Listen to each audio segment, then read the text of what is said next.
ನಮ್ಮ TV Facebook page ನ like ಮಾಡಿ, ಯೂಟ್ಯೂಬ್ ಚಾನೆಲ್ ನ ಸಬ್ಸ್ಕ್ರೈಬ್ ಮಾಡಿ, ನಮ್ಮ ಎಲ್ಲಾ ಯೂಟ್ಯೂಬ್ ವಿಡಿಯೋ ಅಪ್ಡೇಟ್ಸ್ಗೆ ಬೆಲ್ ಐಕಾನ್ ಕ್ಲಿಕ್ ಮಾಡಿ. ನಮ್ಮ ಟಿವಿ ಕರಾವಳಿ ಕರ್ನಾಟಕದ ನಾಡಿಮಿಡಿತ.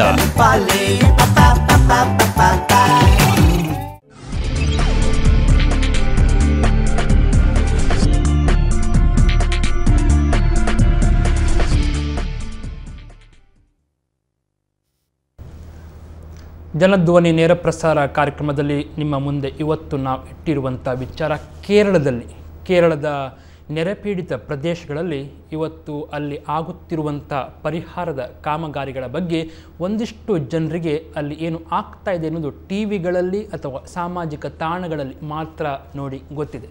ಆದರೆ ಅದೇ ಸಾಮಾಜಿಕ ತಾಣಗಳಲ್ಲಿ ಯಾರೋ ತೆಗೆದು ಹಾಕಿದಂಥ ಫೋಟೋ, ಅಂದರೆ ಕೆಲಸ ಆಗ್ತಾ ಇರುವಾಗ, ಸೇವೆ ನಡೆಯುತ್ತಿರುವಾಗ, ಯಾರಿಗೂ ಹೆಲ್ಪ್ ಕೊಡ್ತಾ ಇರುವಾಗ ತೆಗೆದು ಹಾಕಿದ ಫೋಟೋಗಳಿಗೆ ಕಮೆಂಟ್ ಆಗ್ತಾ ಇದ್ದರೆ, ಅಂದರೆ ಪ್ರೋತ್ಸಾಹದ ಕಮೆಂಟ್ ಇದ್ದರೆ ಅದು ಬೇರೆ ವಿಚಾರ, ಅಥವಾ ಒಂದಿಷ್ಟು ನೈತಿಕ ಸ್ಥೈರ್ಯವನ್ನು ಹೆಚ್ಚಿಸುವಂಥ ಕಮೆಂಟ್ ಇದ್ದರೆ ಅದು ಮತ್ತೊಂದು ವಿಚಾರ. ಆದರೆ ಆ ಫೋಟೋಗಳ ನೈಜತೆಯನ್ನೇ ಪ್ರಶ್ನೆ ಮಾಡುವುದು ಒಂದು ಕಡೆ ಆದರೆ, ಮತ್ತೊಂದು ಕಡೆಯಲ್ಲಿ ಹೀಯಾಳಿಸುವ ಮೂಲಕ, ಟೀಕಿಸುವ ಮೂಲಕ ಕೆಲಸ ಮಾಡುವವರಿಗೆ ಉತ್ಸಾಹ ಕೊಡಲಿಕ್ಕಾಗದು ಪರವಾಗಿಲ್ಲ, ಅವರನ್ನು ಅವರ ಸ್ಥೀಮಿತವನ್ನು, ಅಂದರೆ ಮಾನಸಿಕ ಸ್ಥೈರ್ಯವನ್ನು ಇಳಿಸುವಂಥ ಪ್ರಯತ್ನವನ್ನು ಕೆಲವರು ಮಾಡ್ತಾ ಇದ್ದಾರೆ. ಇದಕ್ಕೆ ನಾವು ಏನು ಹೇಳ್ತೇವೆ ಅಂತ ಹೇಳಿದರೆ, ರಾಷ್ಟ್ರೀಯ ಸ್ವಯಂ ಸೇವಕ ಸಂಘದವರು ಸುಮಾರು 85,000 ಮಂದಿ ಕೇರಳದ ರಾಜ್ಯದಲ್ಲಿ ಎಲ್ಲೆಲ್ಲಿ ನೆರೆಗೆ ಜನ ತತ್ತರಿಸ್ತಾ ಇದ್ದಾರೆ ಅವರ ರಕ್ಷಣೆಗೆ ಮತ್ತು ಪರಿಹಾರ ಕೇಂದ್ರಗಳಲ್ಲಿ ಸುಮಾರು 3,965 ಪರಿಹಾರ ಕೇಂದ್ರಗಳಲ್ಲಿ 150 ಸ್ವತಃ ಸೇವಾ ಭಾರತಿ ಎನ್ನುವಂಥ ಸಂಘ ಪರಿವಾರದ ಅಂಗಸಂಸ್ಥೆ ನಡೆಸಿಕೊಂಡು ಬರ್ತಾ ಇದೆ. ಅನೇಕ ವಿಚಾರಗಳು ಬಹುಶಃ ನಾವು ಅಲ್ಲಿ ಹೋಗಲೇಬೇಕಂತಿಲ್ಲ, ನಮಗೆ ಸಾಮಾಜಿಕ ತಾಣಗಳಲ್ಲಿ ಸಿಗ್ತವೆ. ಆದರೆ ಅದೇ ಸಾಮಾಜಿಕ ತಾಣಗಳಲ್ಲಿ ಟೀಕೆಗಳು ಬಂದಾಗ, ವಿರೋಧಗಳು ಬಂದಾಗ, ಯಾರೋ ಮತ್ಸರದಿಂದ ಹಾಕಿದಂಥ ಕಮೆಂಟ್ಗಳು ಬಂದಾಗ ವಾಸ್ತವ ಏನು ಎನ್ನುವಂಥ ಒಂದು ಗೊಂದಲ ಮೂಡುತ್ತೆ.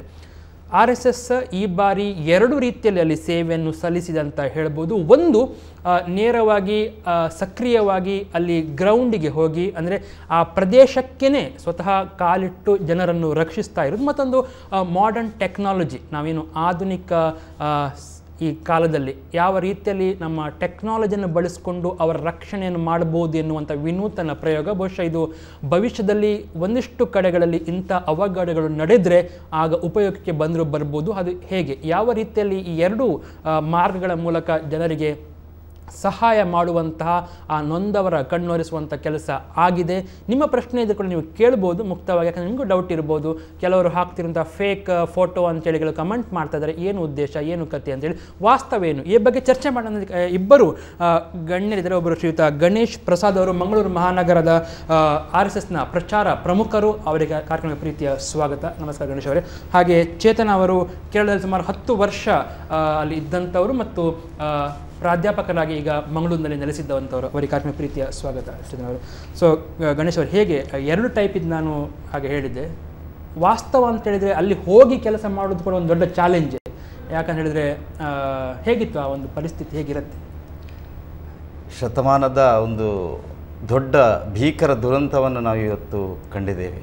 ಒಂದು ರೀತಿಯ ಮಳೆ ನೀರು ಸಂಪೂರ್ಣವಾಗಿ ಕೇರಳದ ಹಲವು ಜಿಲ್ಲೆಗಳನ್ನು ಆವರಿಸಿಬಿಟ್ಟಿತು. ಇದು ಒಂದು ರೀತಿಯ ಸವಾಲು, ಒಂದು ಮಾನವೀಯತೆಗೆ ಸವಾಲು ಅಂತ ಹೇಳ್ಬೋದು. ಸಂಘ ಯಾವಾಗಲೂ ಮಾನವೀಯತೆಯ ದೃಷ್ಟಿಯಲ್ಲೇ ಸೇವೆ ಮಾಡಿರುವಂಥದ್ದು. ಯಾವುದೇ ಫಲಾಪೇಕ್ಷೆ ಇಲ್ಲದೆ ಸಂಘ ಯಾವತ್ತು ಎಲ್ಲಿ ಯಾರು ಕಷ್ಟದಲ್ಲಿದ್ದರೋ ಅವರ ಸೇವೆಗೆ ಧುಮುಕಿದಂತಹ ಸಂಘಟನೆ ರಾಷ್ಟ್ರೀಯ ಸ್ವಯಂ ಸೇವಕ ಸಂಘ. ಯಾವುದೇ ಫಲಾಪೇಕ್ಷೆ ಇಲ್ಲ ನಮಗೆ. ನಾವು ರಾಜಕೀಯದ ಆಕಾಂಕ್ಷೆಯೂ ಇಲ್ಲ, ಫಲಾಪೇಕ್ಷೆಯೂ ಇಲ್ಲ. ಎಲ್ಲಿ ಯಾರಿಗೆ ಸಹಾಯ ಬೇಕು ಅಲ್ಲಿ ನಮ್ಮ ಸ್ವಯಂ ಸೇವಕರು ಧುಮುಕಿದ್ದಾರೆ. ಈಗಾಗಲೇ ನೀವು ಹೇಳಿರುವಂತೆ ಸುಮಾರು 85,000 ಸ್ವಯಂ ಸೇವಕರು ನಮ್ಮ ಬೇರೆ ಬೇರೆ ಜಿಲ್ಲೆಗಳಿಂದ ಇವತ್ತು ನೆರೆ ಪರಿಹಾರ ಕೇಂದ್ರದಲ್ಲಿ ರಾತ್ರಿ ಹಗಲೆನ್ನದೆ ಅವಿರತವಾಗಿ ಅವರು ಕೇರಳದವರ ಅಥವಾ ನಮ್ಮ ದೇಶದ ಬೇರೆ ಬೇರೆ ಕೇರಳದಿಂದಲೂ ಸಾಕಷ್ಟು ಜನ ಕೆಲಸ ಮಾಡ್ತಾ ಇದ್ದಾರೆ. ದೇಶದ ಆಯ್ದ ಭಾಗಗಳಿಂದ ನಮ್ಮ ಸುತ್ತಮುತ್ತಲು, ನಮ್ಮ ದಕ್ಷಿಣ ಕನ್ನಡ ಜಿಲ್ಲೆ ಸುತ್ತಮುತ್ತಲು ಪ್ರದೇಶ, ಆಂಧ್ರ, ತಮಿಳುನಾಡು, ಹಾಗೆ ಬೇರೆ ಬೇರೆ ಜಿಲ್ಲೆಗಳಿಂದ ಕೆಲವು ಆಯ್ದ ಸ್ವಯಂ ಸೇವಕರು ಈಗಾಗಲೇ ಅಲ್ಲಿ ರಕ್ಷಣಾ ಕಾರ್ಯ ಚಟುವಟಿಕೆಯಲ್ಲಿ ಧುಮುಕಿಸಿ ತನ್ನ ಸ್ವಯಂ ಸೇವಕರನ್ನು ಯಾವ ರೀತಿಯಲ್ಲಿ ಕೆಲಸ ಮಾಡಬೇಕು ನಾವು ಮಾರ್ಗದರ್ಶನ ಕೊಡ್ತಾ ಇದ್ದಾರೆ. ಬೇರೆ ಬೇರೆ ತಂಡಗಳಲ್ಲಿ ಕೆಲಸ ಮಾಡ್ತಾ ಇದ್ದಾರೆ. ಈಗ ಮಳೆ ಇಳಿಮುಖ ಆದ ತಕ್ಷಣ ಸವಾಲಿರೋದು ಸ್ವಚ್ಛತೆಯ ಕಾರ್ಯ ಅತ್ಯಂತ ಅನಿವಾರ್ಯತೆ ಕೆಲಸ. ಇದರಲ್ಲಿ ನಮ್ಮ ಸಾವಿರಾರು ಸ್ವಯಂ ಸೇವಕರು, ಕೇರಳದ ಒಂದು ಜಿಲ್ಲೆಯಲ್ಲಿ ಈಗಾಗಲೇ 6,000 ಸ್ವಯಂ ಸೇವಕರು ಸ್ವಚ್ಛತಾ ಕಾರ್ಯಕ್ಕೆ ನಮ್ಮ ಸ್ವಯಂ ಸೇವಕರು ಈಗಾಗಲೇ ಧುಮುಕಿ ಕೆಲಸ ಮಾಡ್ತಾ ಇದ್ದಾರೆ. ಒಂದು ಒಳ್ಳೆಯ ರೀತಿಯ ಸೇವಾ ಕಾರ್ಯ ಯಾವುದೇ ಫಲಾಪೇಕ್ಷೆ ಇಲ್ಲದೆ ನಡೀತಾ ಇದೆ. ಕರೆಕ್ಟ್. ಚೇತನ್ ಅವರೀಗ ಪ್ರಶ್ನೆ ಇರೋದು ಒಂದು, ಅದು ಅಲ್ಲಿ ಹೋಗಿ ಗ್ರೌಂಡಲ್ಲಿ ಕೆಲಸ ಮಾಡೋದು, ಇನ್ನೊಂದು ನಾವು ಮಾಡರ್ನ್ ಟೆಕ್ನಾಲಜಿ ಮೂಲಕ ಮಾಡಲಿಕ್ಕೆ ಸಾಧ್ಯ ಅಂತ ತೋರಿಸಿಕೊಡಲಾಗಿದೆ. ಹೇಗಾಯ್ತು ಇದೆಲ್ಲ ಪ್ಲಾನ್, ಹೇಗಾಯಿತು? ನೀವೇನು ಮಾಡ್ತಾ ಇದ್ರಿ? ಅಂದರೆ ನೀವು ಸ್ವತಃ ಅಲ್ಲಿ ಹೋಗಿದ್ರಾ ಕೇರಳಕ್ಕೆ? ಇಲ್ಲ, ನಾವಲ್ಲಿ ಹೋಗಲಿಲ್ಲ. ಅಲ್ಲಿ ಕೆಲಸ ಮಾಡಿ ಬಂದಂಥ ವ್ಯಕ್ತಿಗಳು, ಅಲ್ಲಿ ಕನೆಕ್ಷನ್ ಇರೋರು ಎಲ್ಲರೂ ನಮಗೆ ಮೆಸೇಜ್ ಕಳಿಸ್ತಾ ಇದ್ರು. ನಾವು ಅಲ್ಲಿದ್ದ ಕಣ ನಮಗೆ ಗೊತ್ತಾಗ್ತದೆ situation out of the control ಹೋಗಿದೆ ಅಂತೇಳಿ. ಕನ್ಸರ್ನ್ ತೀರಾ ಇರುವಂಥ ಎಲ್ಲ ಸ್ವಯಂ ಸೇವಕರಿಗೂ ಏನಾದರೂ ಮಾಡಬೇಕು. ಫಿಸಿಕಲಿ ಅಲ್ಲಿ ಹೋಗ್ಲಿಕ್ಕೆ ಆಗ್ತಾ ಇಲ್ಲ, ಟ್ರಾನ್ಸ್ಪೋರ್ಟೇಷನ್ ಕಟ್ ಆಗ್ತಾ ಉಂಟು. ಆಗ ಇದ್ದ ಸ್ಥಳದಲ್ಲೇ ಮಾಡ್ಲಿಕ್ಕಾದ ಬೆಸ್ಟ್ ಸಹಾಯ ಅಂತ ಹೇಳಿದ್ರೆ ಅದು ಮತ್ತೆ ಕೇರಳದಲ್ಲಿ ಇದ್ದು ಮಾಡಲಿಕ್ಕೆ ಸಾಧ್ಯ ಇಲ್ಲ, ಅಲ್ಲಿಂದ ಹೊರಗಿದ್ದವರಿಗೆ ಮಾತ್ರ ಮಾಡಲಿಕ್ಕೆ ಸಾಧ್ಯ ಆಗುವಂಥದ್ದು ಒಂದು ವಿಧದಲ್ಲಿ. ಫಸ್ಟ್ ನಾವೆಲ್ಲ ಒಬ್ಬರಿಂದೊಬ್ರು ಕನೆಕ್ಟ್ ಆದೆವು. ಕನೆಕ್ಟ್ ಆದ ಕೂಡಲೇ ಸುನಿಲ್ ಕುಲಕರ್ಣಿ ಅವರು ಮತ್ತು ಗಿರೀಶ್ ಆಳ್ವ ಅಂತ ಹೇಳೋರ ನೇತೃತ್ವದಲ್ಲಿ ಒಂದು ಗ್ರೂಪ್ ಫಾರ್ಮ್ ಮಾಡಿದ್ದೆವು ನಾವು. ಗ್ರೂಪಲ್ಲಿ ಒಂದು 30-35 ವ್ಯಕ್ತಿಗಳು ಬಂದು ಸೇರಿಕೊಂಡೆವು.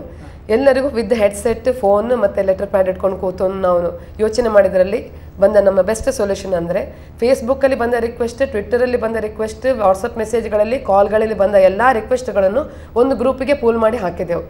ಅಲ್ಲಿ ಬಂದ ಎಲ್ಲ ರಿಕ್ವೆಸ್ಟ್ಗಳು ಜೆನ್ವಿನ್ ಇರ್ತದೆ, ಕೆಲವು ಆಲ್ರೆಡಿ ಅಟೆಂಡ್ ಮಾಡಿದ್ದು ಇರ್ತದೆ. ನಮ್ಮಲ್ಲಿ ಒಬ್ಬರೊಬ್ಬರಾಗಿ ಒಂದೊಂದು ಕಾಲ್ ಅಟೆಂಡ್ ಮಾಡ್ತಾ ಹೋದೆವು.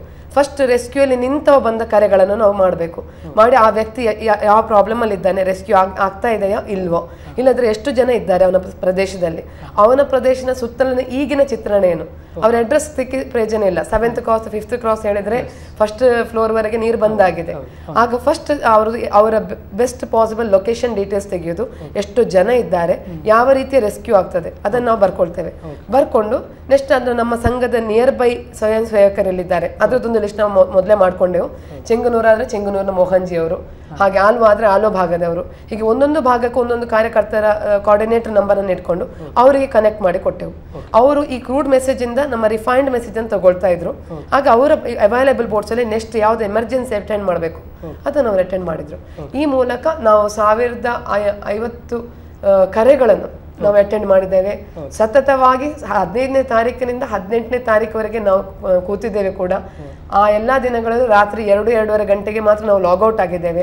ರಾತ್ರಿ ಇಡೀ ಕೂತು ಪ್ರತಿಯೊಬ್ಬರು ಕೂಡ ಕಾಲ್ ಅಟೆಂಡ್ ಮಾಡಿದ್ದೇವೆ. ಅಂದ್ರೆ ಒಂದೇ ಕಡೆಯಲ್ಲಿ ಸೇರ್ತಾ ಇದ್ರು ಅಥವಾ ಅವರು ನಿಮ್ಮ ಮನೆಗಳಲ್ಲಿ? ನಮ್ಮ ಇದ್ದ ಪ್ಲೇಸ್ ಅಲ್ಲೇ ಸಾಧ್ಯ. ಒಂದು ಕಡೆ ಸೇರುವಂತದ್ದು ಸಮಯ ವ್ಯರ್ಥ. ಆಮೇಲೆ ಅದೊಂದು ಆರ್ಗನೈಸ್ಡ್ ಅಪ್ರೋಚೇ ಅಲ್ಲ, ನಾವು ಅನ್ಆರ್ಗನೈಸ್ಡ್ ಆಗಿ.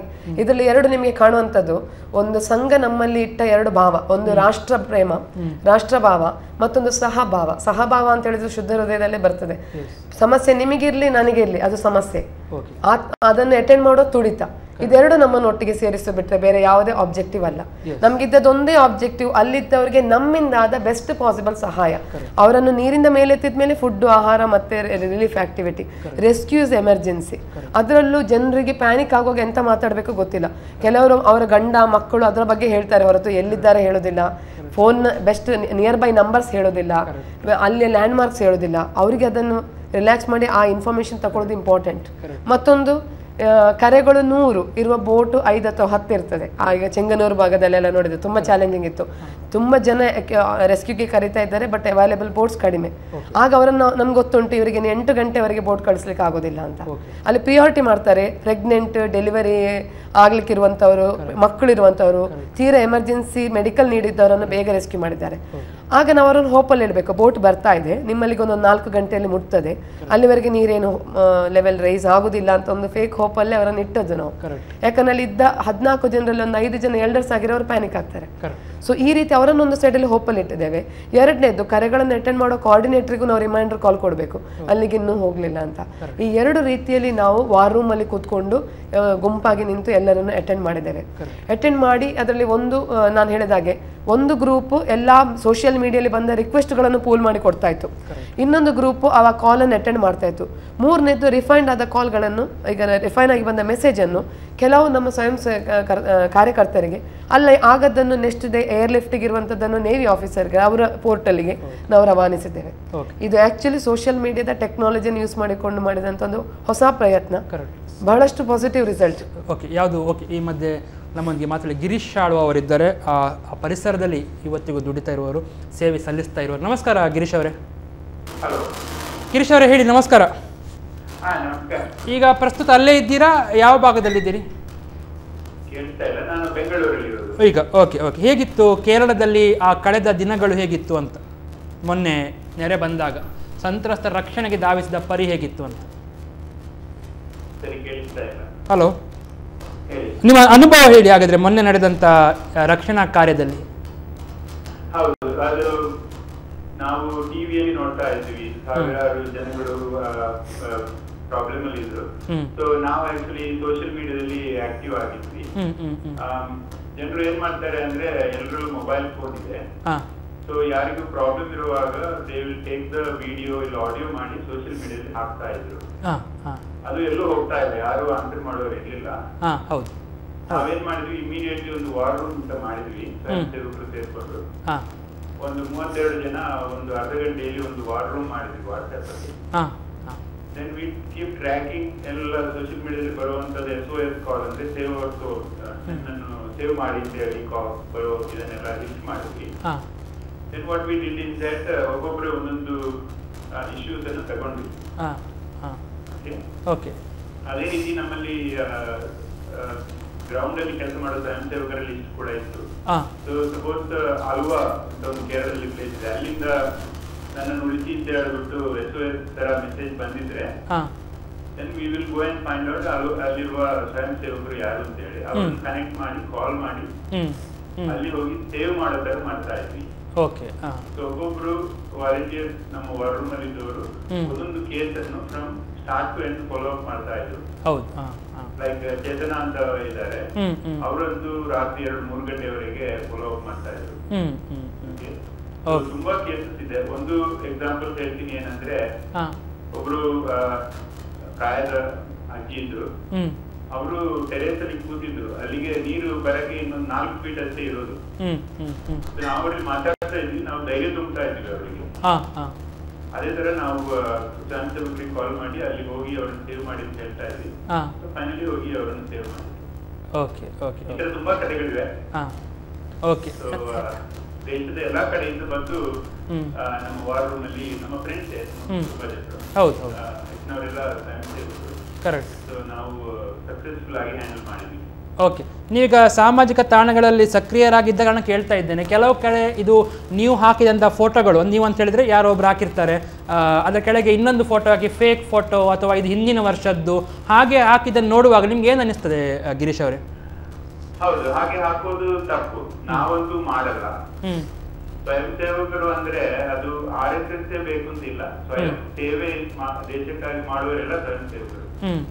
ಈ ತರ ಮಾಡುವವರೆಲ್ಲ ಕಿಡಿಗೇಡಿಗಳು, ಅಂದ್ರೆ ಒಳ್ಳೆ ಕೆಲಸ ಮಾಡೋದನ್ನ ನೋಡಕ್ಕೆ ಆಗಲ್ಲ. ಸೊ ಬೇರೆಯವರು ಯಾರೋ ಅದನ್ನ ಹಾಕ್ಬಿಟ್ಟು ಸೋಷಿಯಲ್ ಮೀಡಿಯಾದಲ್ಲಿ ಹಾಕ್ತಾರೆ, ಆಮೇಲೆ ಸೋಷಿಯಲ್ ಮೀಡಿಯಾದಲ್ಲಿ ಹಾಕಿ ತೋರ್ಸು ಗೊತ್ತಾಗಲ್ಲ ನೋಡಿ. ಸೊ ಇದು ಜಸ್ಟ್ ಗೋ ವೈರಲ್ ಅಂಡ್ ಕೆಟ್ಟ ಹೆಸರು ಬರೋದು ಒಳ್ಳೆ ಕೆಲಸ ಮಾಡುವವರಿಗೆ. ಈ ಬಗ್ಗೆ ಹೇಗೆ ನೀವು ಸ್ಪಂದಿಸ್ತೀರಿ? ನಿಮ್ಗೆ ಯಾರಾದರೂ ನಿಮ್ಮದೇ ಫ್ರೆಂಡ್ ಸರ್ಕಲಲ್ಲಿ ಬೇಸರದಿಂದ ಈಗೆಲ್ಲ ಆಗ್ತಾ ಉಂಟಲ್ಲ ಅಂತ ಹೇಳುವಾಗ ನೀವು ಹೇಗೆ ಅದನ್ನು ರಿಯಾಕ್ಟ್ ಮಾಡ್ತೀರಿ? ಒಂದು ಏನ್ ಮಾಡ್ಬೋದು ಅಂದ್ರೆ, ನೀವು ಪಾಸಿಟಿವ್ ಮೆಸೇಜ್ ಸ್ಪ್ರೆಡ್ ಮಾಡ್ತಾ ಇದ್ರೆ you are not worried about negative message. Positive message will create more ripple effect, ಅಂದ್ರೆ ಜಾಸ್ತಿ ಆಗ್ತಾ ಹೋಗುತ್ತೆ. ಬಟ್ ನೆಗೆಟಿವ್ ಮೆಸೇಜ್ ಬರುವಾಗ you can check with like Google ಮಾಡಿ ನೋಡಿದ್ರೆ ಗೊತ್ತಾಗುತ್ತೆ, ಅಲ್ಲಿ ಈ ತರ ಮೆಸೇಜ್ ಬಂದಿದೆ, ಫಾರ್ ಎಕ್ಸಾಂಪಲ್ ಎಲ್ಲೋ ಯಾರೋ ಹೊಡೆದಿದ್ದಾರೆ ಅಂತ ಹೇಳಿ ಗೂಗಲ್ ಮಾಡಿದ್ರೆ ಅದ್ರ ಬಗ್ಗೆ ಫೇಕ್ ನ್ಯೂಸ್ ಒರಿಜಿನಲ್ ಅಂತ ಗೊತ್ತಾಗುತ್ತೆ. ಇಲ್ಲಾಂದ್ರೆ you can call, if it is about Congress for example, any party, call them and ask them ಇದು ಸತ್ಯನಾ ಇಲ್ಲ RSS ಆದ್ರೆ ಕಾಲ್ ಮಾಡಿ ಕೇಳಿ. ಸೊ ಅದನ್ನು ಹಂಗೆ ನಂಬೋದು I think that is not right. Social ಮೀಡಿಯಾದಲ್ಲಿ ತುಂಬಾ ಕೇರ್ಫುಲ್ ಆಗಿರ್ಬೇಕು, ಮೆಸೇಜ್ ಎಲ್ಲಿಂದ ಬರುತ್ತೆ ಅಂತ ಯಾರಿಗೂ ಗೊತ್ತಾಗಲ್ಲ. ಈಗ ಈ ಬಾರಿ ಮಾಡಿರುವಂಥ ಈ ಒಂದು ಯೋಜನೆ ಅಂದರೆ ನೀವು ದೂರ ಕೂತ್ಕೊಂಡು ಕೂಡ ಅಲ್ಲಿ ಇದ್ದು ಕೆಲಸ ಮಾಡಿದಂಥ ಮತ್ತು ರಕ್ಷಿಸಿದಂಥ ಪರಿ ಇದು ಬೇರೆ ಕಡೆ ಅಪ್ಲೈ ಮಾಡಲಿಕ್ಕೆ ಆಗತ್ತೆ ಅಂತ ಅನಿಸ್ತಾ ಉಂಟಾ? ಹೌದು ಸರ್, ಯಾಕೆಂದ್ರೆ ನಾವು ಸ್ಟಾರ್ಟ್ ಮಾಡಿದಾಗ ನಾವು ಆಕ್ಚುಲಿ ಗವರ್ಮೆಂಟ್ ಏಜೆನ್ಸಿ ಎಲ್ಲ ಕಾಂಟ್ಯಾಕ್ಟ್ ಮಾಡಿ ನಿಮ್ಮ ಗ್ರೌಂಡ್ ಅಲ್ಲಿ ಇರುವ ಕೆಲಸ ಮಾಡುವವರ ಲಿಸ್ಟ್ ಕೊಡಿ, ಫೋನ್ ನಂಬರ್ ಕೊಡಿ, ಎಲ್ಲೂ ಸಿಕ್ಕಿಲ್ಲ ನಮಗೆ. Okay, disaster management in India in every state is A disaster. ನಾವು ರೆಡಿ ಇಲ್ಲ. ಗ್ಲೋಬಲ್ ವಾರ್ಮಿಂಗ್ ಜಾಸ್ತಿ ಆಗ್ತಾ ಇದೆ. ಎವ್ರಿ ಇಯರ್ ಈ ತರ ಡಿಸಾಸ್ಟರ್ಸ್ ಜಾಸ್ತಿ ಆಗೋದು ಇವತ್ತು ಕಡಿಮೆ ಆಗಲ್ಲ. ಸೊ ಗವರ್ಮೆಂಟ್ ಸ್ಟ್ರಾಂಗ್ ಆಗಿ we should come up with disaster management plan. ಅದನ್ನು ನಾವೀಗ ಫೈರ್ ಡ್ರಿಲ್ ಮಾಡ್ತೀವಲ್ಲ ದೊಡ್ಡ ಬಿಲ್ಡಿಂಗ್, ಅದೇ ತರ ಅದನ್ನು ಪ್ರಾಕ್ಟೀಸ್ ಮಾಡಬೇಕು. ಡಿಸಾಸ್ಟರ್ ಇಲ್ಲ ಅಂದ್ರೂ ಅದನ್ನು ಪ್ರಾಕ್ಟೀಸ್ ಮಾಡಿ we should be ready for next time anything happen. Okay okay, ಸರಿ, ಧನ್ಯವಾದ ಗಿರೀಶ್ ಅವರೇ. ನಮಗೆ ಮಾತನಾಡಿದರೆ ಬೇರೆ ಬೇರೆ ಆಯಾಮಗಳಲ್ಲಿ. ಓಕೆ ಗಣೇಶ್ ಅವರು, ಎಷ್ಟು ಯೂಸ್ ಆಗುತ್ತೆ ಇಂಥ ಈ ಒಂದು ಯೋಜನೆಗಳು ನಿಮಗೆ? ಅಂದರೆ ಮುಂಚೆ ನೀವು ಕತ್ತಲಲ್ಲಿ ಹೋಗಿ, ಅಂದರೆ ಎಲ್ಲೋ ಡಾರ್ಕ್ನೆಸ್ ಗೊತ್ತಾಗೋದಿಲ್ಲ, ದಾರಿ ಇಲ್ಲ ಅಂತ. ಈಗ ಇಂಥ ಟ್ವಿಟ್ಟರ್ ಫೇಸ್ಬುಕ್ ಎಲ್ಲ ಬಂದ ಕಾರಣ ಇವರೆಲ್ಲ ಕೊಡುವಂಥ ಮಾಹಿತಿ ಅಲ್ಲಿ ಇರುವಂಥ ಗ್ರೌಂಡಲ್ಲಿರುವಂಥ ಕಾರ್ಯಕರ್ತರಿಗೆ ಎಷ್ಟು ಯೂಸ್ ಆಗುತ್ತೆ? ಈಗ ಮಾಧ್ಯಮಗಳ ಪಾತ್ರ ಕೂಡ ಇಂಥ ಸಂದರ್ಭದಲ್ಲಿ ಅತ್ಯಂತ ಮಹತ್ವದ್ದು ಅಂತ ಹೇಳ್ಬೋದು. ಮಾಧ್ಯಮ ನಮ್ಮ ಸ್ವಯಂ ಸೇವಕರು ಯಾರೆಲ್ಲ ದೂರದಲ್ಲಿದ್ದಾರೆ ಅವರು ಯೋಚನೆ ಮಾಡಿದರು ನಾವೇನು ಮಾಡ್ಬೋದು. ಸಂಘದ ಸ್ವಯಂ ಸೇವಕರ ತುಡಿತ ಹಾಗೆ ಇರ್ತದೆ. ದೇಶಕ್ಕೋಸ್ಕರ ಯಾರು ಯೋಚನೆ ಮಾಡ್ತಾರೆ, ಎಲ್ಲೇ ಇದ್ದರು ನಾವೇನು ನಮ್ಮ ಸ್ವಯಂ ಸೇವಕರಾಗಲಿ ನಮ್ಮ ಸಮಾಜದ ವ್ಯಕ್ತಿಗಳಿಗೆ ನೋವಾದಾಗ ನಾವೇನು ಮಾಡ್ಬೋದು ಅಂತ ಯೋಚನೆ ಮಾಡುವಾಗ ಮಾಧ್ಯಮದವರ ಈ ಯೋಚನೆಗಳು ತುಂಬ ಫಲವನ್ನು ನೀಡಿದೆ. ಅನೇಕ ಮಂದಿ ಸಂತ್ರಸ್ತರಿಗೆ ಇದು ತುಂಬ ಒಳ್ಳೆಯ, ಇದನ್ನು ತುಂಬ ಸುಲಭವಾಗಿ ನಾವು ಸಂತ್ರಸ್ತರ ಬಳಿಗೆ ರೀಚ್ ಆಗುವಾಗೆ ನಮ್ಮ ಸ್ವಯಂ ಸೇವಕರಿಗೆ ಅಲ್ಲಿ ಒಂದು ರೀತಿಯ ಕೋಆರ್ಡಿನೇಷನ್, ಯಾರು ತೊಂದರೆಯಲ್ಲಿದ್ದಾರೆ ಅವರ ಬಗ್ಗೆ ಅಲ್ಲಿ ಗ್ರೌಂಡಲ್ಲಿ ಇರುವವರಿಗೆ ಗೊತ್ತಾಗೋದಿಲ್ಲ. ಕೆಲವು ಮನೆಯ ಒಳಗೆ ತೊಂದರೆಯಲ್ಲಿ ಇರ್ತಾರೆ, ಆದರೆ ಎಲ್ಲಿ ಆ ಗ್ರಾಮದಲ್ಲಿ ಇದ್ದಾಗ ಅದು ಗೊತ್ತಾಗೋದಿಲ್ಲ. ಆ ಈ ಮಾಧ್ಯಮಗಳ ಮೂಲಕ ಅದನ್ನು ಯಾರು ತೊಂದರೆಯಲ್ಲಿ ಇದ್ದಾರೆ ಮತ್ತು ಯಾರು ಅವರನ್ನು ರಕ್ಷಣೆ ಮಾಡ್ಬೋದು ಅಂಥವರಿಗೆ ಈ ಮೆಸೇಜನ್ನು ತಲುಪಿಸಿದಾಗ ಪರಿಹಾರ ಕಾರ್ಯಕ್ಕೆ ಅತ್ಯಂತ ವೇಗ ಸಿಗ್ತದೆ. ಎಲ್ಲಿ ಪ್ರಾಣವನ್ನು ಕಳ್ಕೊಳ್ಳುವಂಥ ಸ್ಥಿತಿ ನಿರ್ಮಾಣವಾಗಿರ್ತದೋ ಅಂಥ ಸಂದರ್ಭದಲ್ಲಿ ಪ್ರಾಣವನ್ನು ಉಳಿಸಿ ಅವರಿಗೆ ಬೇಕಾದಂಥ ಇದನ್ನು ರಕ್ಷಣೆಯನ್ನು ಕೊಡುವಂಥ ಕೆಲಸಕ್ಕೆ ಅತ್ಯಂತ ಸುಲಭದ ಮಾರ್ಗೋಪಾಯ ಈ ಮಾಧ್ಯಮಗಳ ನಮ್ಮ ಸನ್ಮಿತ್ರರು ಈ ಕೆಲಸವನ್ನು ಒಳ್ಳೆ ರೀತಿಯಲ್ಲಿ ಮಾಡಿದ್ದಾರೆ.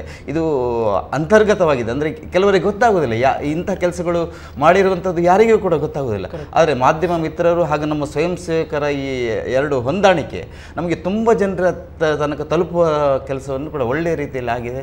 ಸ್ವಯಂ ಸೇವಕರು ಮತ್ತು ಯಾರು ಸಂತ್ರಸ್ತರ ಸ್ಪಂದನ ಕೂಡ ಇದಕ್ಕೆ ಒಳ್ಳೆಯ ರೀತಿಯಲ್ಲಿ ದೊರಕಿದೆ. ಎಲ್ಲ ಕಡೆಯಲ್ಲಿ ಸಂಘದ ಸ್ವಯಂ ಸೇವಕರು ಧುಮುಕಿ ಕೆಲಸ ಮಾಡಿರುವಂಥದ್ದನ್ನು ನಾವು ಅನೇಕ ಚಿತ್ರಗಳ ಮೂಲಕ ಕಾಣ್ತೇವೆ. ಆದರೆ ನಾವು ಯಾರು ಚಿತ್ರಗಳ ಇದಕ್ಕೆ ಬಯಸುವಂಥವರೆಲ್ಲ. ಸಂಘದ ಸ್ವಯಂ ಸೇವಕರು ಯಾವುದೇ ಅಂಥ ಇದಕ್ಕೆ ಫೇಸ್ಬುಕ್ಕಲ್ಲಿ ಪೋಸ್ಟ್ ಮಾಡುವಂಥದ್ದನ್ನಾಗಲಿ ಯಾವುದನ್ನು ಮಾಡಿ ಯಾರೋ ಅದನ್ನು ಫೋಟೋ ತೆಗೆದು ಅದನ್ನು ಮಾಧ್ಯಮಗಳ ಮೂಲಕ ಹಾಕಿರ್ಬೋದು, ಆದರೆ ಸಂಘದ ಸ್ವಯಂ ಸೇವಕರು ಇದನ್ನು ಯಾರು ಕೂಡ ಬಯಸುವಂಥವರಲ್ಲ. ಚೇತನ್ ಅವರೇ, ಈಗ ಪ್ರಶ್ನೆ ಇರೋದು, ಒಂದು ವೇಳೆ ನೀವು ಇಲ್ಲದಿದ್ದರೆ ಅದು ಇನ್ನೂ ಕಷ್ಟ ಆಗ್ತಿತ್ತಾ ಗ್ರೌಂಡಲ್ಲಿ ಇದ್ದವರಿಗೆ? ಖಂಡಿತ, ಯಾಕಂದ್ರೆ ಅವರದ್ದು ಕೂಡ ಬ್ಯಾಟ್ರಿ ಲಿಮಿಟೆಡ್ ಇತ್ತು. ಒಂದು ಆಕ್ಟಿವ್ ಇರುವ ಗಾಡಿಯಲ್ಲಿ ಮಾತ್ರ ಮೊಬೈಲ್ ಚಾರ್ಜ್ ಮಾಡ್ಲಿಕ್ಕೆ ಆಗ್ತದೆ, ಎಲೆಕ್ಟ್ರಿಸಿಟಿ ಸಪ್ಲೈ ಹೋಗಿದೆ. ಹಾಗಿರುವಾಗ ಈ ರೆಸ್ಕ್ಯೂ ಅಂತ ಹೇಳುವಂಥದ್ದು 2 ಸ್ಟೇಜ್ ಇದೆ, ರೆಸ್ಕ್ಯೂ ಮತ್ತೆ ರಿಲೀಫ್. ರೆಸ್ಕ್ಯೂ ಸ್ಟೇಜ್ ಅಲ್ಲಿ ಇರುವಾಗ ಒಂದು ಕಮ್ಯುನಿಕೇಟರ್ ಬೇಕೇ ಬೇಕು. ಅವನ ಹತ್ರ ಲಿಮಿಟೆಡ್ ಕಮ್ಯುನಿಕೇಶನ್ ಮಾತ್ರ ಸಾಧ್ಯ, ಆಸಕ್ತಿ ಬಂದ ಕರೆಗಳನ್ನು ನೋಡ್ಲಿಕ್ಕೂ ಆಗೋದಿಲ್ಲ. ಆಗ ನಾವು ರಿಫೈನ್ ಮಾಡಿದ ಇನ್ಫಾರ್ಮೇಶನ್ ಕೊಡೋದು ಬಹಳ ಒಳ್ಳೇದು. ಅವರೇ ಆಗಿ ಹೋಗಿ ಎನ್ಕ್ವೈರಿ ಮಾಡೋದಿದ್ರೆ ಅವ್ರಿಗೆ 10 ಕಾಲ್ ಅಟೆಂಡ್ ಮಾಡ್ಲಿಕ್ಕೆ ಆಗ್ತದೆ. ನಾವೇನ್ ಮಾಡ್ತೇವೆ, ಆ ಮೆಸೇಜ್ ಅನ್ನು ನಾನು ಹೇಳ್ದೆ ರಿಫೈನ್ ಅದನ್ನು ಕ್ರಿಟಿಕಲ್ ಆಗಿ ರಿಫೈನ್ ಮಾಡಿ ಕೊಟ್ಟಾಗ ಅವ್ರಿಗೆ ನಂಬರ್ ಆಫ್ ಕಾಲ್ಸ್ ಜಾಸ್ತಿ ಅಟೆಂಡ್ ಮಾಡ್ಲಿಕ್ಕೆ ಆಗ್ತದೆ. ಕೂತ್ಕೊಂಡು ಬರ್ದಿಟ್ಟು ಮತ್ತೆ ಅದನ್ನು ರಾತ್ರಿ ಅವರಿಗೆ ಫಾಲೋ ಅಪ್ ಮಾಡಿ. ನಾಟ್ ರೀಚಬಲ್ ಅಲ್ಲ ಹಾಗೆ ಆಗುವಂತ ಸಾಧ್ಯತೆಗಳು ನಾಟ್ ರೀಚೇಬಲ್, ನಮ್ಮ ಕೋಆರ್ಡಿನೇಟರ್ಸ್ ನಾಟ್ ರೀಚೇಬಲ್ ಆಗ್ಲಿಲ್ಲ ನಮ್ಗೆ ದೇವರ ದಯೆಯಿಂದ. ಆದ್ರೆ ಜನರು ಆಗ್ತಾರೆ ಮೊಬೈಲ್ ಇಂದ ಕಮ್ಯುನಿಕೇಟ್ ಮಾಡಿದವರು. ಹೆಚ್ಚು ವಾಟ್ಸಪ್ ಅಲ್ಲಿ ಇದ್ದವರು ಯಾವಾಗ್ಲೂ ಆ ವಾಟ್ಸಪ್ಗೆ ಹೋಗಿ ಕೋಆರ್ಡಿನೇಟ್ ಅಟ್ಯಾಚ್ ಮಾಡಿದ್ರೆ ಸಾಕು, ಅವ್ರಿಗೆ ಮತ್ತೆಲ್ಲ ಸಹಾಯಗಳನ್ನು ನಾವು ಮಾಡ್ಬೋದು, ಅಲ್ಲಿರೋ ಫೋಟೋ ವಿಡಿಯೋಗಳಿಗಿಂತಲೂ ಮೆಸೇಜ್ಗಿಂತಲೂ. ಎರಡನೇದ್ದು, ಅಲ್ಲಿ ಅವರು ಬುದ್ಧಿವಂತಿಗೆ ಯೂಸ್ ಮಾಡಿದ ಅಂತ ಹೇಳಿದ್ರೆ ಲ್ಯಾಂಡ್ ಫೋನ್ ಇರೋ ಮನೆಗಳಿಗೆ ಎಲ್ಲರೂ ಬಂದು ಸೇರ್ಕೊಂಡ್ರು. ಲ್ಯಾಂಡ್ ಫೋನ್ ಆಲ್ಮೋಸ್ಟ್ 2 ದಿನ ಆಕ್ಟಿವ್ ಇತ್ತು. ಬರೀ ಮೊಬೈಲ್ ಸಹಾಯದಿಂದ ಇದ್ದವರಿಗೆ ಮಾತ್ರ ಹೆಚ್ಚಿನ ಸಮಸ್ಯೆ ಆಗಿದೆ.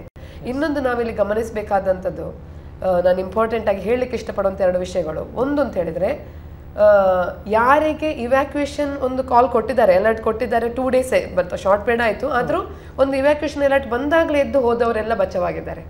ಇಲ್ಲ ನನಗೆ 2 ಸ್ಟೋರಿ ಮನೆ ಇದೆ, ನಾನು ಮೇಲೆ ಹತ್ಕೊಳ್ತೇನೆ ಆಮೇಲೆ ಹತ್ಕೊಳ್ತೇನೆ ಅಂತ ಅಂಡರ್ ಎಸ್ಟಿಮೇಟ್ ಮಾಡಿದಾರಲ್ಲ, ಅವ್ರಿಗೆ ಬಹಳ ಕಷ್ಟ ಆಗಿದೆ.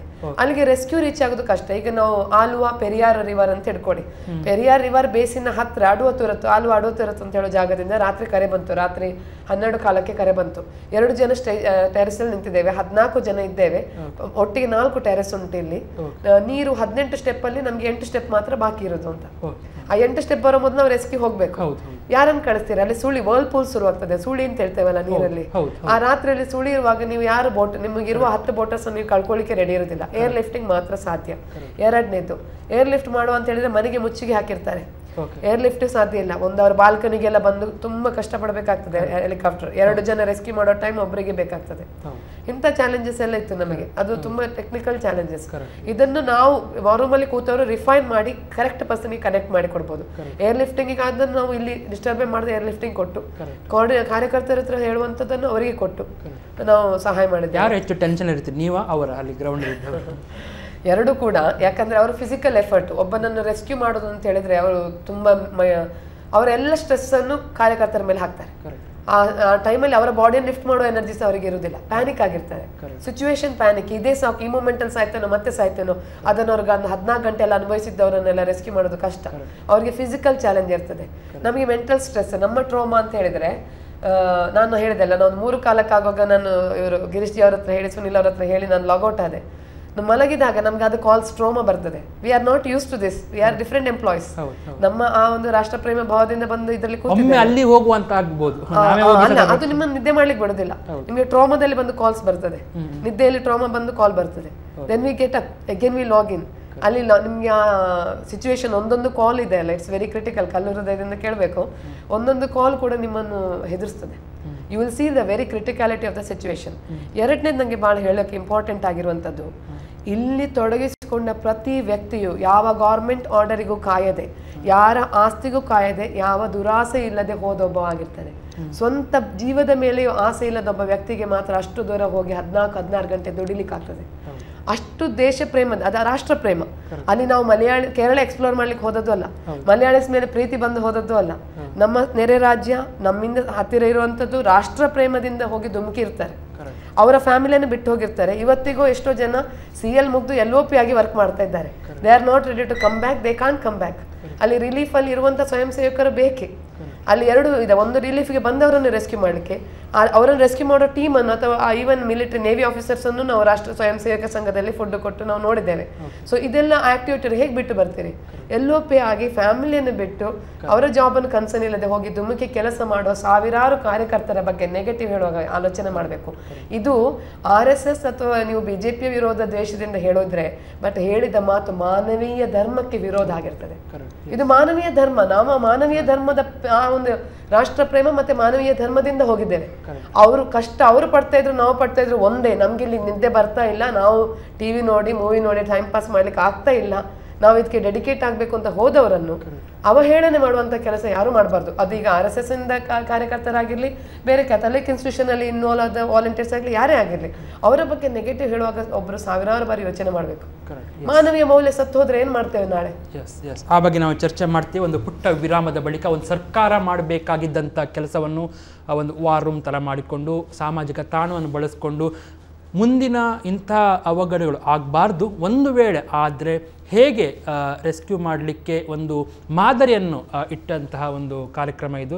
ರಾಷ್ಟ್ರೀಯ ಸ್ವಯಂ ಸೇವಕ ಸಂಘದವರ ಈ ಯೋಜನೆ ಹೇಗೆ ಬೇರೆಯವರಿಗೆ ಒಂದಿಷ್ಟು ಪಾಠ ಆಗುತ್ತೆ, ಆ ಬಗ್ಗೆ ಚರ್ಚೆ ಮಾಡ್ತೀವಿ ಕಾರ್ಯಕ್ರಮದ ಮುಂದಿನ ಭಾಗದಲ್ಲಿ ಒಂದು ಪುಟ್ಟ ವಿರಾಮದ ಬಳಿಕ.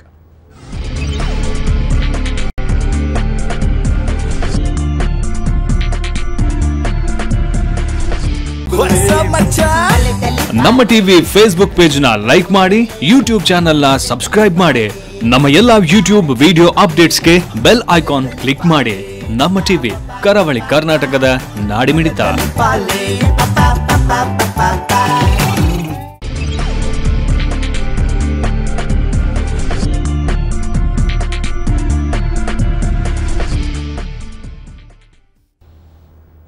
ಡೈರಿ ಐಸ್ ಕ್ರೀಮ್ ಮತ್ತು 2 ಸ್ಟಾರ್ ಸಂತೋಷ್ ರೈಸ್ ಮುಖ್ಯ ಪ್ರಾಯೋಜಕರಾಗಿರುವ ಜನಧ್ವನಿ ನೇರ ಪ್ರಸಾರ ಕಾರ್ಯಕ್ರಮದಲ್ಲಿ ಇವತ್ತು ನಾವು ನಿಮ್ಮ ಮುಂದೆ ಇಟ್ಟಿರುವಂಥ ವಿಚಾರ, ಹೇಗೆ ಸಾಮಾಜಿಕ ತಾಣಗಳನ್ನು ಬಳಸಿಕೊಂಡು ಕೇರಳ, ಕೊಡಗಿನಂಥ ಪ್ರದೇಶಗಳ ಜನರಿಗೆ, ಸಂತ್ರಸ್ತರಿಗೆ ನೆರವಾಗುವಂಥ ಒಂದು ಅಪರೂಪದ ಭಾಳ ವಿನೂತನವಾಗಿರುವ ಮೊದಲ ಬಾರಿಗೆ ಜಾರಿಗೆ ತಂದಿರುವಂಥ ಅಥವಾ ಅನುಷ್ಠಾನ ಮಾಡಿರುವಂಥ ಒಂದು ಕ್ರಿಯೆಯನ್ನು ರಾಷ್ಟ್ರೀಯ ಸ್ವಯಂ ಸೇವಕ ಸಂಘ ಎಷ್ಟು ಶಿಸ್ತುಬದ್ಧವಾಗಿ, ಎಷ್ಟು ನಿಯಮಬದ್ಧವಾಗಿ ಮಾಡಿದೆ ಅಂತೇಳಿ. ಬಹುಶಃ ಗಣೇಶ್ ಅವರು, ಹಾಗಾದರೆ ಒಂದು ಸರ್ಕಾರ ಮಾಡಬೇಕಾಗಿದ್ದ ಕೆಲಸ ಇದು, ಅವರು ಈ ಕೋಆರ್ಡಿನೇಷನ್ ಎಷ್ಟು ನಿಮಗೆ ಮತ್ತು ಒಂದು ಸರ್ಕಾರ ಮಾಡಿದರೆ ಅಥವಾ ನೀವು ಮಾಡಿದರೆ ಎಷ್ಟು ಡಿಫ್ರೆನ್ಸ್ ಇರುತ್ತೆ ಅಂತ ಹೇಳ್ತೀರಿ?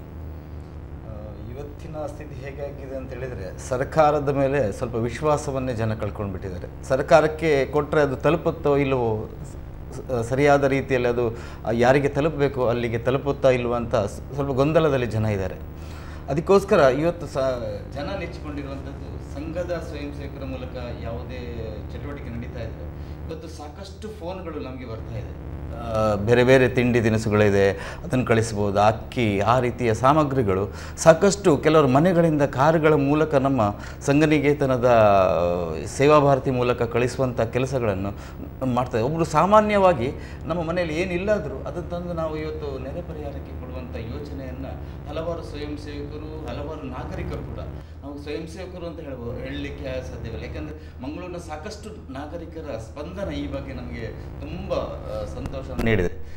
ಸ್ಪಂದನ ಹೇಗಿತ್ತು ಅಂತೇಳಿದರೆ, ನಾವು ಯಾವುದೇ ಅಪೇಕ್ಷೆಯನ್ನು ಮಾಡಲಿಲ್ಲ. ಸಾಕಷ್ಟು ವಸ್ತುಗಳು ಈಗಾಗಲೇ ನಮ್ಮ ಸಂಘನಿಕೇತನದ ಮೂಲಕ ಹಲವಾರು ಟ್ರಕ್ಗಳ ಮೂಲಕ ಈಗಾಗಲೇ ನಮ್ಮ ಪರಿಹಾರ ಕೇಂದ್ರಗಳಿಗೆ ಈಗಾಗಲೇ ತಲುಪಿಸಿ ಆಗಿದೆ. ನಾವು ಹಾಗಾದರೆ ಪ್ರಶ್ನೆ ಇರೋದು, ರೆಸ್ಕ್ಯೂ ಆಪರೇಷನ್ ಕಷ್ಟನ, ಅದರ ನಂತರದ ರಿಲೀಫ್ ಅದು ಕೂಡ ಈಕ್ವಲ್ ಇಂಪಾರ್ಟೆನ್ಸ್.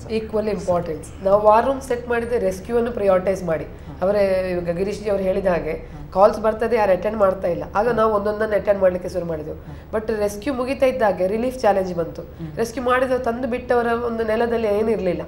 ಆಗ ಫಸ್ಟ್ ಲೆವೆಲಲ್ಲಿ ನಮ್ಮ ಕಾರ್ಯಕರ್ತರು ಅಲ್ಲಿ ಸುತ್ತಮುತ್ತಲಿನವರು ಡೊನೇಟ್ ಮಾಡಲಿಕ್ಕೆ ರೆಡಿ ಇದ್ರು. ನಾಗರಿಕರೆಲ್ಲ ಒಳ್ಳೆ ಮನಸ್ಸಿನವರು, ಎಲ್ಲಿ ಕೇರಳದಲ್ಲೇ ಆಗಲಿ ಇಲ್ಲೇ ಆಗಲಿ ಅವರಲ್ಲಿ ಇದ್ದ ಮೆಟೀರಿಯಲ್ ಅನ್ನು ಶೇರ್ ಮಾಡಲಿಕ್ಕೆ ರೆಡಿ ಆದ್ರು. ಆದ್ರೆ ಹೇಗೆ ಹೋಗ್ತೀರಾ, ಮೆಟೀರಿಯಲ್ ಕೊಡ್ಲಿಕ್ಕೆ ರೆಡಿ ಇದ್ದವನಿಗೂ ಕ್ಯಾಂಪಿಗೂ ದೂರ ಇದೆ. ಆ ಮಳೆಯಲ್ಲಿ ಆ ಬೋಟಲ್ಲಿ ಹೋಗೋ ಚಾಲೆಂಜ್ ಅನ್ನು ನಮ್ಮ ಕಾರ್ಯಕರ್ತರು ಹೋಗಿ, ಫಾರ್ ಎಕ್ಸಾಂಪಲ್ ಅಪಾರ್ಟ್ಮೆಂಟ್ಗಳಲ್ಲಿ 60 ಬೆಡ್ಶೀಟ್ ಉಂಟು ಅಂತ ಹೇಳ್ತಾರೆ, ಹಾಗೆ ಅಲ್ಲಿಂದ ಸಾಮಗ್ರಿಗಳನ್ನು ಫಸ್ಟ್ ಲೆವೆಲ್, ಆಗ ನಮ್ಗೆ ಪರಿಚಯ ಇದ್ದವರನ್ನು ಕೊಡ್ಲಿಕ್ಕೆ ರೆಡಿ ಇದ್ದವರನ್ನು ಮತ್ತೆ ಅಲ್ಲಿ ವಾಲಂಟಿಯರ್ಸ್ ಅನ್ನು ಕನೆಕ್ಟ್ ಮಾಡಿ ಕ್ಯಾಂಪ್ಗಳಿಗೆ ಸಾಮಗ್ರಿಗಳನ್ನು ಫಸ್ಟ್ ಲೆವೆಲ್ ಮುಟ್ಟಿಸಿದೆವು. ಎರಡನೇದಲ್ಲಿ ನಮ್ಮ ರೆಸ್ಕ್ಯೂ ಈ ವಾರ್ ರೂಮ್ ಹೇಗೆ ವರ್ಕ್ ಮಾಡಿತು ಅಂದ್ರೆ, ಇಲ್ಲಿಂದ ಶಿವಮೊಗ್ಗದಿಂದ, ಮಂಗಳೂರಿನಿಂದ, ಇತರೆ ಕರ್ನಾಟಕ ಪ್ರದೇಶಗಳಿಂದ ಕೇರಳಕ್ಕೆ ವಸ್ತುಗಳನ್ನು ತಗೊಳ್ಳೋಕೆ ರೆಡಿ ಇದ್ದಾರೆ. ಆದರೆ ಅವರಿಗೆ ಕೇರಳದ ಸ್ಥಳಗಳು ಪರಿಚಯ ಇಲ್ಲ, ಎಲ್ಲಿ ಹೋಗಿ ಯಾರ ಹತ್ರ ಕೊಡಬೇಕು ಗೊತ್ತಿಲ್ಲ. ಆಗ್ಲೂ ವಾರ್ ರೂಮ್ ನಾನೀಗ ಕೊಡ್ಲಿಕ್ಕೆ ತಯಾರಿದ್ದೇನೆ ಅಂತ ಬಂದವರಿಗೆಲ್ಲ ವಾರ್ ರೂಮ್ ಅವರನ್ನು ಕಾಂಟ್ಯಾಕ್ಟ್ ಮಾಡಿ ಅವರಿಂದ ಮೆಟೀರಿಯಲ್ ತಗೊಂಡು ಅವರಿಗೆ ಎಲ್ಲಿ ಇಂಟ್ರೆಸ್ಟ್ ಉಂಟು ಅಲ್ಲಿಗೆ ನಾವು ಕನೆಕ್ಟ್ ಮಾಡಿ ಕೊಟ್ಟಿದ್ದೇವೆ. ನಿಮ್ಮದು ಸಾಮಾಜಿಕ ತಾಣಗಳು ಇದ್ದವರಿಗೆ ಮಾತ್ರ ಇದು ಮುಟ್ಟತ್ತಾ, ಅಥವಾ ಬರೀ ಒಂದು ಲ್ಯಾಂಡ್ ಲೈನ್ ಅಲ್ಲಿ ಒಬ್ಬೊಬ್ಬರು ಇದ್ದಾರೆ ಅವರಿಗೂ ಇದು ನೀವು ಸುಲಭವಾಗಿ ರೀಚ್ ಆಗ್ತಾ? ಹೌದು. ಈಗ ನಾವು ರೆಸ್ಕ್ಯೂ ಕ್ಯಾಂಪ್ ಇದ್ದವರಿಗೆ ಮಾತ್ರ ಮೆಟೀರಿಯಲ್ ಅವಶ್ಯ ಬರೋದಲ್ಲ. ಫಾರ್ ಎಕ್ಸಾಂಪಲ್ 3 ಮಾಳಿಗಿಂತ ಮೇಲಿನ ಮನೆಗಳಲ್ಲಿ, ಅಪಾರ್ಟ್ಮೆಂಟ್ಗಳಲ್ಲಿ ಜನ ಇದ್ರು, ಫಸ್ಟ್ 2 ಮಾಳಿಗೆ ಮಾತ್ರ ಮುಳುಗಡೆ ಆದದ್ದು, ಅವರನ್ನು ಕಂಪ್ಲೀಟ್ ರೆಸ್ಕ್ಯೂ ಮಾಡ್ಲಿಕ್ಕೆ ಆಗುದಿಲ್ಲ. ಆಗ ಅಲ್ಲಿ ಅವರಿಗೆ ಫುಡ್ ಅವತ್ತಿನ ದಿನ ನೀರು ತಗ್ಗುವವರೆಗೆ ಅವರಿಗೆ ಫುಡ್ ಸಪ್ಲೈ ಆಗಬೇಕು, ಅದೊಂದು ಚಾಲೆಂಜ್ ಇತ್ತು. ಅದನ್ನು ಕೋಆರ್ಡಿನೇಟ್ ಮಾಡ್ಲಿಕ್ಕೆ ಸಾಧ್ಯ ಆಯಿತು. ಎರಡನೇದು ರಿಲೀಫ್ ಮೆಟೀರಿಯಲ್ ಬಂದಿದೆ, ಇಲ್ಲಿಯ ರಿಲೀಫ್ ಮೆಟೀರಿಯಲ್ ತಲುಪಿಸುವುದು ದೊಡ್ಡ ಸಮಸ್ಯೆ. ಆಗ ಅಲ್ಲಿಗೆ ರೋಡ್ ಹೇಳಬೇಕು ಅವರಿಗೆ. ಆಗ ಪರಿಚಯ ಇದ್ದವರು, ಕೇರಳದಲ್ಲಿ ಇದ್ದವರು, ಹಾಗೆ ಸಾಧಾರಣ ಅಲ್ಲಿಯ ಆಫೀಸರ್ಸ್ ಅನ್ನು ನಾವು ಕಾಂಟ್ಯಾಕ್ಟ್ ಮಾಡಿ, ಅಲ್ಲಿಯ ಫಾರೆಸ್ಟ್ ಆಫೀಷಿಯಲ್ಸ್ ಅನ್ನು ನಾವು ಕಾಂಟ್ಯಾಕ್ಟ್ ಮಾಡಿದ್ದೇವೆ, ಅಲ್ಲಿಯ ಫಾರೆಸ್ಟ್ ಗೇಟ್ಗಳಿಗೆ ಕಮ್ಯುನಿಕೇಟ್ ಮಾಡಿದ್ದೇವೆ, ಬರ್ತಾ ಇರೋ ಟ್ರಕ್ಗಳ ನಂಬರ್ಗಳನ್ನೆಲ್ಲ ಹೇಳಿ ಅವರು ಅದನ್ನು ಪಾಸಿಟಿವ್ ಆಗಿ ರಿಸೀವ್ ಮಾಡಿದ್ದಾರೆ. ಮತ್ತೆ ಅಲ್ಲಿಯ ತಹಶೀಲ್ದಾರನ್ನು ಕಾಣುವ ಅಗತ್ಯ ಫಾರ್ಮಾಲಿಟಿಗಳನ್ನು ಹೇಳಿಕೊಟ್ಟು ಇಲ್ಲಿ ಕಳಿಸಿದ್ದೇವೆ. ಸೊ ಅದು first level, second level of ರಿಲೀಫ್ಗೆ ನಾವು ಸಹಾಯ ಮಾಡಿದ್ದೇವೆ. ಮೂರನೇದು ಇನ್ನೊಂದು ಬರ್ತೀನಿ, ಒಂದು ಚಿಕ್ಕ ಪ್ರಶ್ನೆ. ತುಂಬಾ ಜನ ಅಂತಲ್ಲ, ಕೆಲವರು ಕುಹಕ ಮನಸ್ಸಿನಿಂದ ಬರ್ದದ ನಿಮ್ಮ ಗಮನಕ್ಕೆ ತರ್ತೇನೆ ಗಣೇಶ್ ಅವರೇ. ಈ ಸಂಘದ ಸಮವಸ್ತ್ರವನ್ನು ಧರಿಸಿ ಯಾಕೆ ಸೇವೆ ಮಾಡಬೇಕಿತ್ತು, ಅವರಿಗೆ ಎಲ್ಲೋ ಒಂದು ಕಡೆಯಲ್ಲಿ ನಾವು ಮಾಡ್ತಾ ಇರೋದು ಗೊತ್ತಾಗಬೇಕು ಅಂತೇಳಿ ಆ ಡ್ರೆಸ್ಸನ್ನು ಹಾಕೊಂಡು ಮಾಡ್ತಾ ಇದ್ದಾರೆ ಅಂತ ಕೆಲವರು ಬರೆದಿದ್ದಾರೆ. ನಿಮ್ಗೆ ಏನು ಅನಿಸ್ತಾ ಉಂಟು, ಸಂಘದ ಸಮವಸ್ತ್ರ ಕಾಕಿ ಚಡ್ಡಿ ಅಥವಾ ವೈಟ್ ಶರ್ಟ್ ಅದನ್ನೇ ಹಾಕೊಂಡು ಮಾಡಬೇಕಿತ್ತು, ನಿಮ್ಮ ಆದೇಶ ಇತ್ತ, ಸೂಚನೆ ಇತ್ತ, ಏನು ವಿಚಾರ? ಇದರಲ್ಲಿ ನೋಡಿ, ನಾವು ಒಳ್ಳೆ ಕೆಲಸ ಮಾಡುವಾಗ ಅದರಲ್ಲಿ ತಪ್ಪುಗಳನ್ನು ಹುಡುಕುವಂಥದ್ದು ಸಹಜ. ನಾವೇನು ಅದರಲ್ಲಿ ಗೊಂದಲಕ್ಕೀಡಾಗುವಂಥ ಅವಶ್ಯಕತೆ ಇಲ್ಲ. ಎಸ್, ಮಹೇಶ್ ಅವರಿಗೆ ನಮ್ಮ ಲೈನಲ್ಲಿ ಇದ್ದಾರೆ, ಮತ್ತೆ ಮಾತಾಡಿ ನಾನು ಮತ್ತೆ ಬರ್ತೇನೆ. ನಮಸ್ಕಾರ ಮಹೇಶ್ ಅವರೇ. ನಮಸ್ಕಾರ. ಓಕೆ, ಕೊಡಗಿನಲ್ಲಿ ಇದ್ದೀರಾ, ಎಲ್ಲಿದ್ದೀರಿ? ಓಕೆ, ಹೇಗಿದೆ ಪರಿಸ್ಥಿತಿ ಈಗ? ಮಳೆ ಕಮ್ಮಿ ಆಗ್ತಾ ಇದೆ. ಆದರೆ ಎಲ್ಲ ಸಂತ್ರಸ್ತರು ಶಿಬಿರದಲ್ಲಿ ಭಾಗಿಯಾಗಿದ್ದಾರೆ. ಇನ್ನು ಅವರ ಗ್ರಾಮಗಳಿಗೆ ತೆರಳುವ ಪರಿಸ್ಥಿತಿಯಲ್ಲಿ ಯಾರು ಇಲ್ಲ. ಸೇವಾ ಭಾರತೀಯರಿಂದ ಬೇರೆ ನಿರಾಶ್ರಿತ ಕೇಂದ್ರದಲ್ಲಿ ಅವರಿಗೆ ವ್ಯವಸ್ಥೆಗಳನ್ನ ಮಾಡಲಾಗ್ತದೆ. ಈಗ ಈ ವಾರ್ ರೂಮ್ ಅಂತ ಏನು ಹೇಳ್ತಾರೆ, ಚೇತನ್ ಅವರು ಎಕ್ಸ್ಪ್ಲೇನ್ ಮಾಡ್ತಾ ಇದ್ರು, ಅದು ಎಷ್ಟರ ಮಟ್ಟಿಗೆ ನಿಮಗೆ ಯೂಸ್ ಆಗ್ತಾ ಇತ್ತು ಗ್ರೌಂಡಲ್ಲಿರುವಂಥ ನಿಮ್ಮ ಕಾರ್ಯಕರ್ತರಿಗೆ ಅಥವಾ ಅಲ್ಲಿ ಸೇವೆ ಸಲ್ಲಿಸ್ತಾ ಇರುವವರಿಗೆ? ಹೌದು, ಈ ದುರಂತ ಆರಂಭ ಆಗಿದ್ದು 15 ಆಗಸ್ಟ್ 15ರ ಸ್ವಾತಂತ್ರ್ಯ ದಿನ ರಾತ್ರಿಯಿಂದ ನಮಗೆ ಮರುದಿನ ಬೆಳಗ್ಗೆ ಸುದ್ದಿಗಳು ಗೊತ್ತಾಗ್ತದೆ. ಆಗಿಂದಲೇ ನಮ್ಮ ಎಲ್ಲ ಸ್ವಯಂ ಸೇವಕರು ಸಂಘಟನೆ ಆರಂಭದಲ್ಲಿ ಉಂಟು. ಅವತ್ತಿನಿಂದ ಅವತ್ತು ಮಧ್ಯಾಹ್ನದಿಂದ ನಾಲ್ಕಿನೇ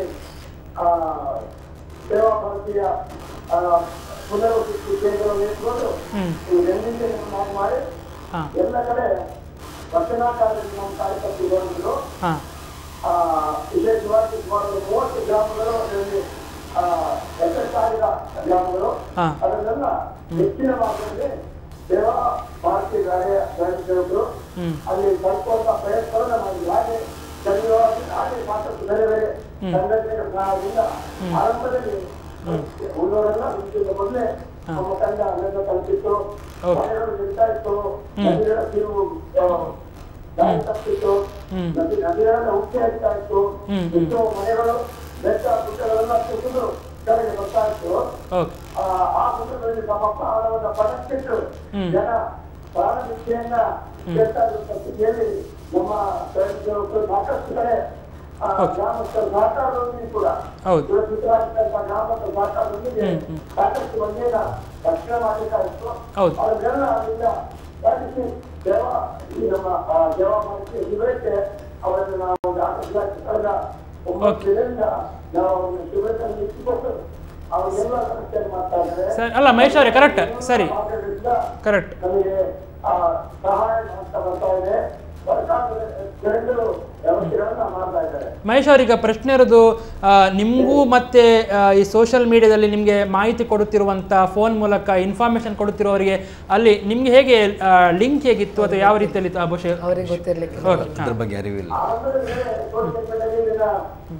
ನಮ್ಮ ಕಡೆಯಲ್ಲೇ ನಮ್ಮೋಗ್ತಾ ಇದೆ, ಸಹಾಯ ಹಸ್ತ ಬೇಕಾಗಿದೆ ಅಂತ ಹೇಳಿ ಅದು ರಾಷ್ಟ್ರವಾಸಿಯಿಂದ ವೃದ್ಧಿ ಆಯಿತು. ಅದರ ಮೂಲಕ ನಮಗೆ ಸಾಕಷ್ಟು ನಾವು ನಿರೀಕ್ಷೆ ಮಾಡಲಿಕ್ಕೆ ನಮಗೆ ಸಹಾಯ ಶಿಬಿರ ಜವಾಬ್ದಾರಿ ಬೇರೆ ಅಂತ ಅನಿಸ್ತಾ ರೂಪದಲ್ಲಿ ವೈದ್ಯಕೀಯ ಸಹಾಯ ನಮಗೆ ಕರ್ನಾಟಕ ಅದು ಹೊರಗಡೆ ಕೂಡ ಅದನ್ನ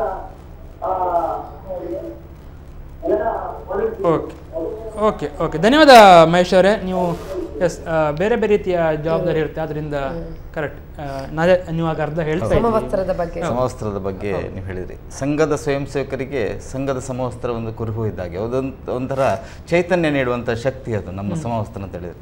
ಅದರಲ್ಲಿ ಕೂಡ 2 ಬಗೆಯ ಸಮವಸ್ತ್ರ ಇದೆ. ಕೆಲವರು ಹೇಳ್ತಾರೆ ಈಗ ನೀವು ಚಡ್ಡಿ ಯಾಕೆ ಧರಿಸ್ತೀರಿ, ಈಗ ನಿಮ್ಮ ಸಮವಸ್ತ್ರ ಪ್ಯಾಂಟ್ ಅಲ್ವಾ ಅಂತ. ಅದರಲ್ಲಿ ಪ್ಯಾಂಟ್ ಇರುವಂಥದ್ದು ಅದು ಗಣವೇಶಕ್ಕೆ ಅಂತೇಳಿ, ಗಣವೇಶದ ಭಾಗ ಅಂತೇಳಿ ನಾವು ಅದನ್ನು ಹಾಕ್ಕೊಳ್ತೀವಿ. ಹಾಗೆ ಚಡ್ಡಿ ನಾವು ಶಾಖಾವೇಶ ಅಂತ, ಯಾವಾಗ ನಾವು ಶಾಖೆ ಹಾಗೂ ಇನ್ನಿತರ ಚಟುವಟಿಕೆಗಳಲ್ಲಿ ನಾವು ಯಾವಾಗ ಭಾಗವಹಿಸ್ತೇವೋ ಆ ಸಂದರ್ಭದಲ್ಲಿ ನಾವು ಸಂಘದ ನಿಕ್ಕರನ್ನು ನಾವು ಧರಿಸ್ತೇವೆ. ಅದು ಒಂದು ರೀತಿಯ ಚೈತನ್ಯವನ್ನು ನಮಗೆ ಶಕ್ತಿಯನ್ನು ನೀಡ್ತದೆ. ನಾವು ಯಾವುದೇ ಸ್ವಯಂ ಸೇವಕರು ಆ ಗಣವೇಶನ ಹಾಕಿದಾಗ ನಮಗೆ ಶಕ್ತಿಯನ್ನು ನೀಡ್ತದೆ. ನಾವು ಕೆಲವರನ್ನು ನೋಡಬಹುದು, ಕೆಲವರು ನಿಕ್ಕರ್ ಹಾಕದೆ ಕೂಡ ಅವರು ಅನೇಕ ಸೇವಾ ಚಟುವಟಿಕೆ ಭಾಗವಹಿಸಿ ನಿಮಗೆ ಕಾಣುವಂಥದ್ದು ಇರುವಂಥದ್ದು. ಕೆಲವೇ ವ್ಯಕ್ತಿಗಳು ನಿಕ್ಕರ್ ಹಾಕ್ಕೊಂಡು ಫೋಟೋ ತೆಗೆಸ್ಕೊಂಡಿರ್ತಾರೆ ಅಂದರೆ ನಿಮಗೆ ಕಂಡಿರ್ಬೋದು. ಆದರೆ ಎಲ್ಲವೂ ಅದು ಸತ್ಯಕ್ಕೆ ದೂರವಾಗುವಂಥದ್ದು. ಸಂಘದ ಸ್ವಯಂ ಸೇವಕರು ಯಾವುದೇ ರೀತಿಯ ಫೋಟೋ ಹಾಗೂ ಪ್ರಚಾರಕ್ಕೆ ಬಯಸಿದಂಥವರು, ಈಗ ನಾವು ನಿಮ್ಮ ಮಹೇಶ್ ಅಂತವ್ರು ನೋಡಿರ್ಬೋದು, ಅವರವರ ಮನೆಯನ್ನು ಬಿಟ್ಟು ಸಾಕಷ್ಟು ಸಮಯಗಳಿಂದ ಅವರು ಆ ಪರಿಹಾರ ಕೇಂದ್ರಗಳಲ್ಲಿ ಕೆಲಸ ಮಾಡ್ತಾ ಇದ್ದಾರೆ. ಯಾಕೆ ಈ ನಿಸ್ವಾರ್ಥ ಭಾವನೆ ಎಲ್ಲಿಂದ ಬರ್ತದೆ? ಸಂಘದ ಸ್ವಯಂ ಸೇವಕರಿಗೆ ಈ ನಿಸ್ವಾರ್ಥ ಭಾವನೆಯನ್ನು ಮತ್ತು ಸಮರ್ಪಣಾ ಮನೋಭಾವವನ್ನು ಯಾರಿಂದಲೂ ನಾವು ಕಲಿಬೇಕಾಗಿಲ್ಲ. ನಮಗೆ ಯಾರು ಆ ಪಾಠವನ್ನು ಕಲಿಬೇಕಾಗಿಲ್ಲ. ತಮ್ಮ ಸ್ವಯಂ ಸ್ಫೂರ್ತಿಯಿಂದ ಧುಮುಕುವಂಥ ಸ್ವಯಂ ಸೇವಕರ ನಾವು ನಿಕ್ಕರ್ ಹಾಕೊಂಡೇ ನಾವು ಆ ಪ್ರದರ್ಶನವನ್ನು ಮಾಡಬೇಕಾಗಿಲ್ಲ.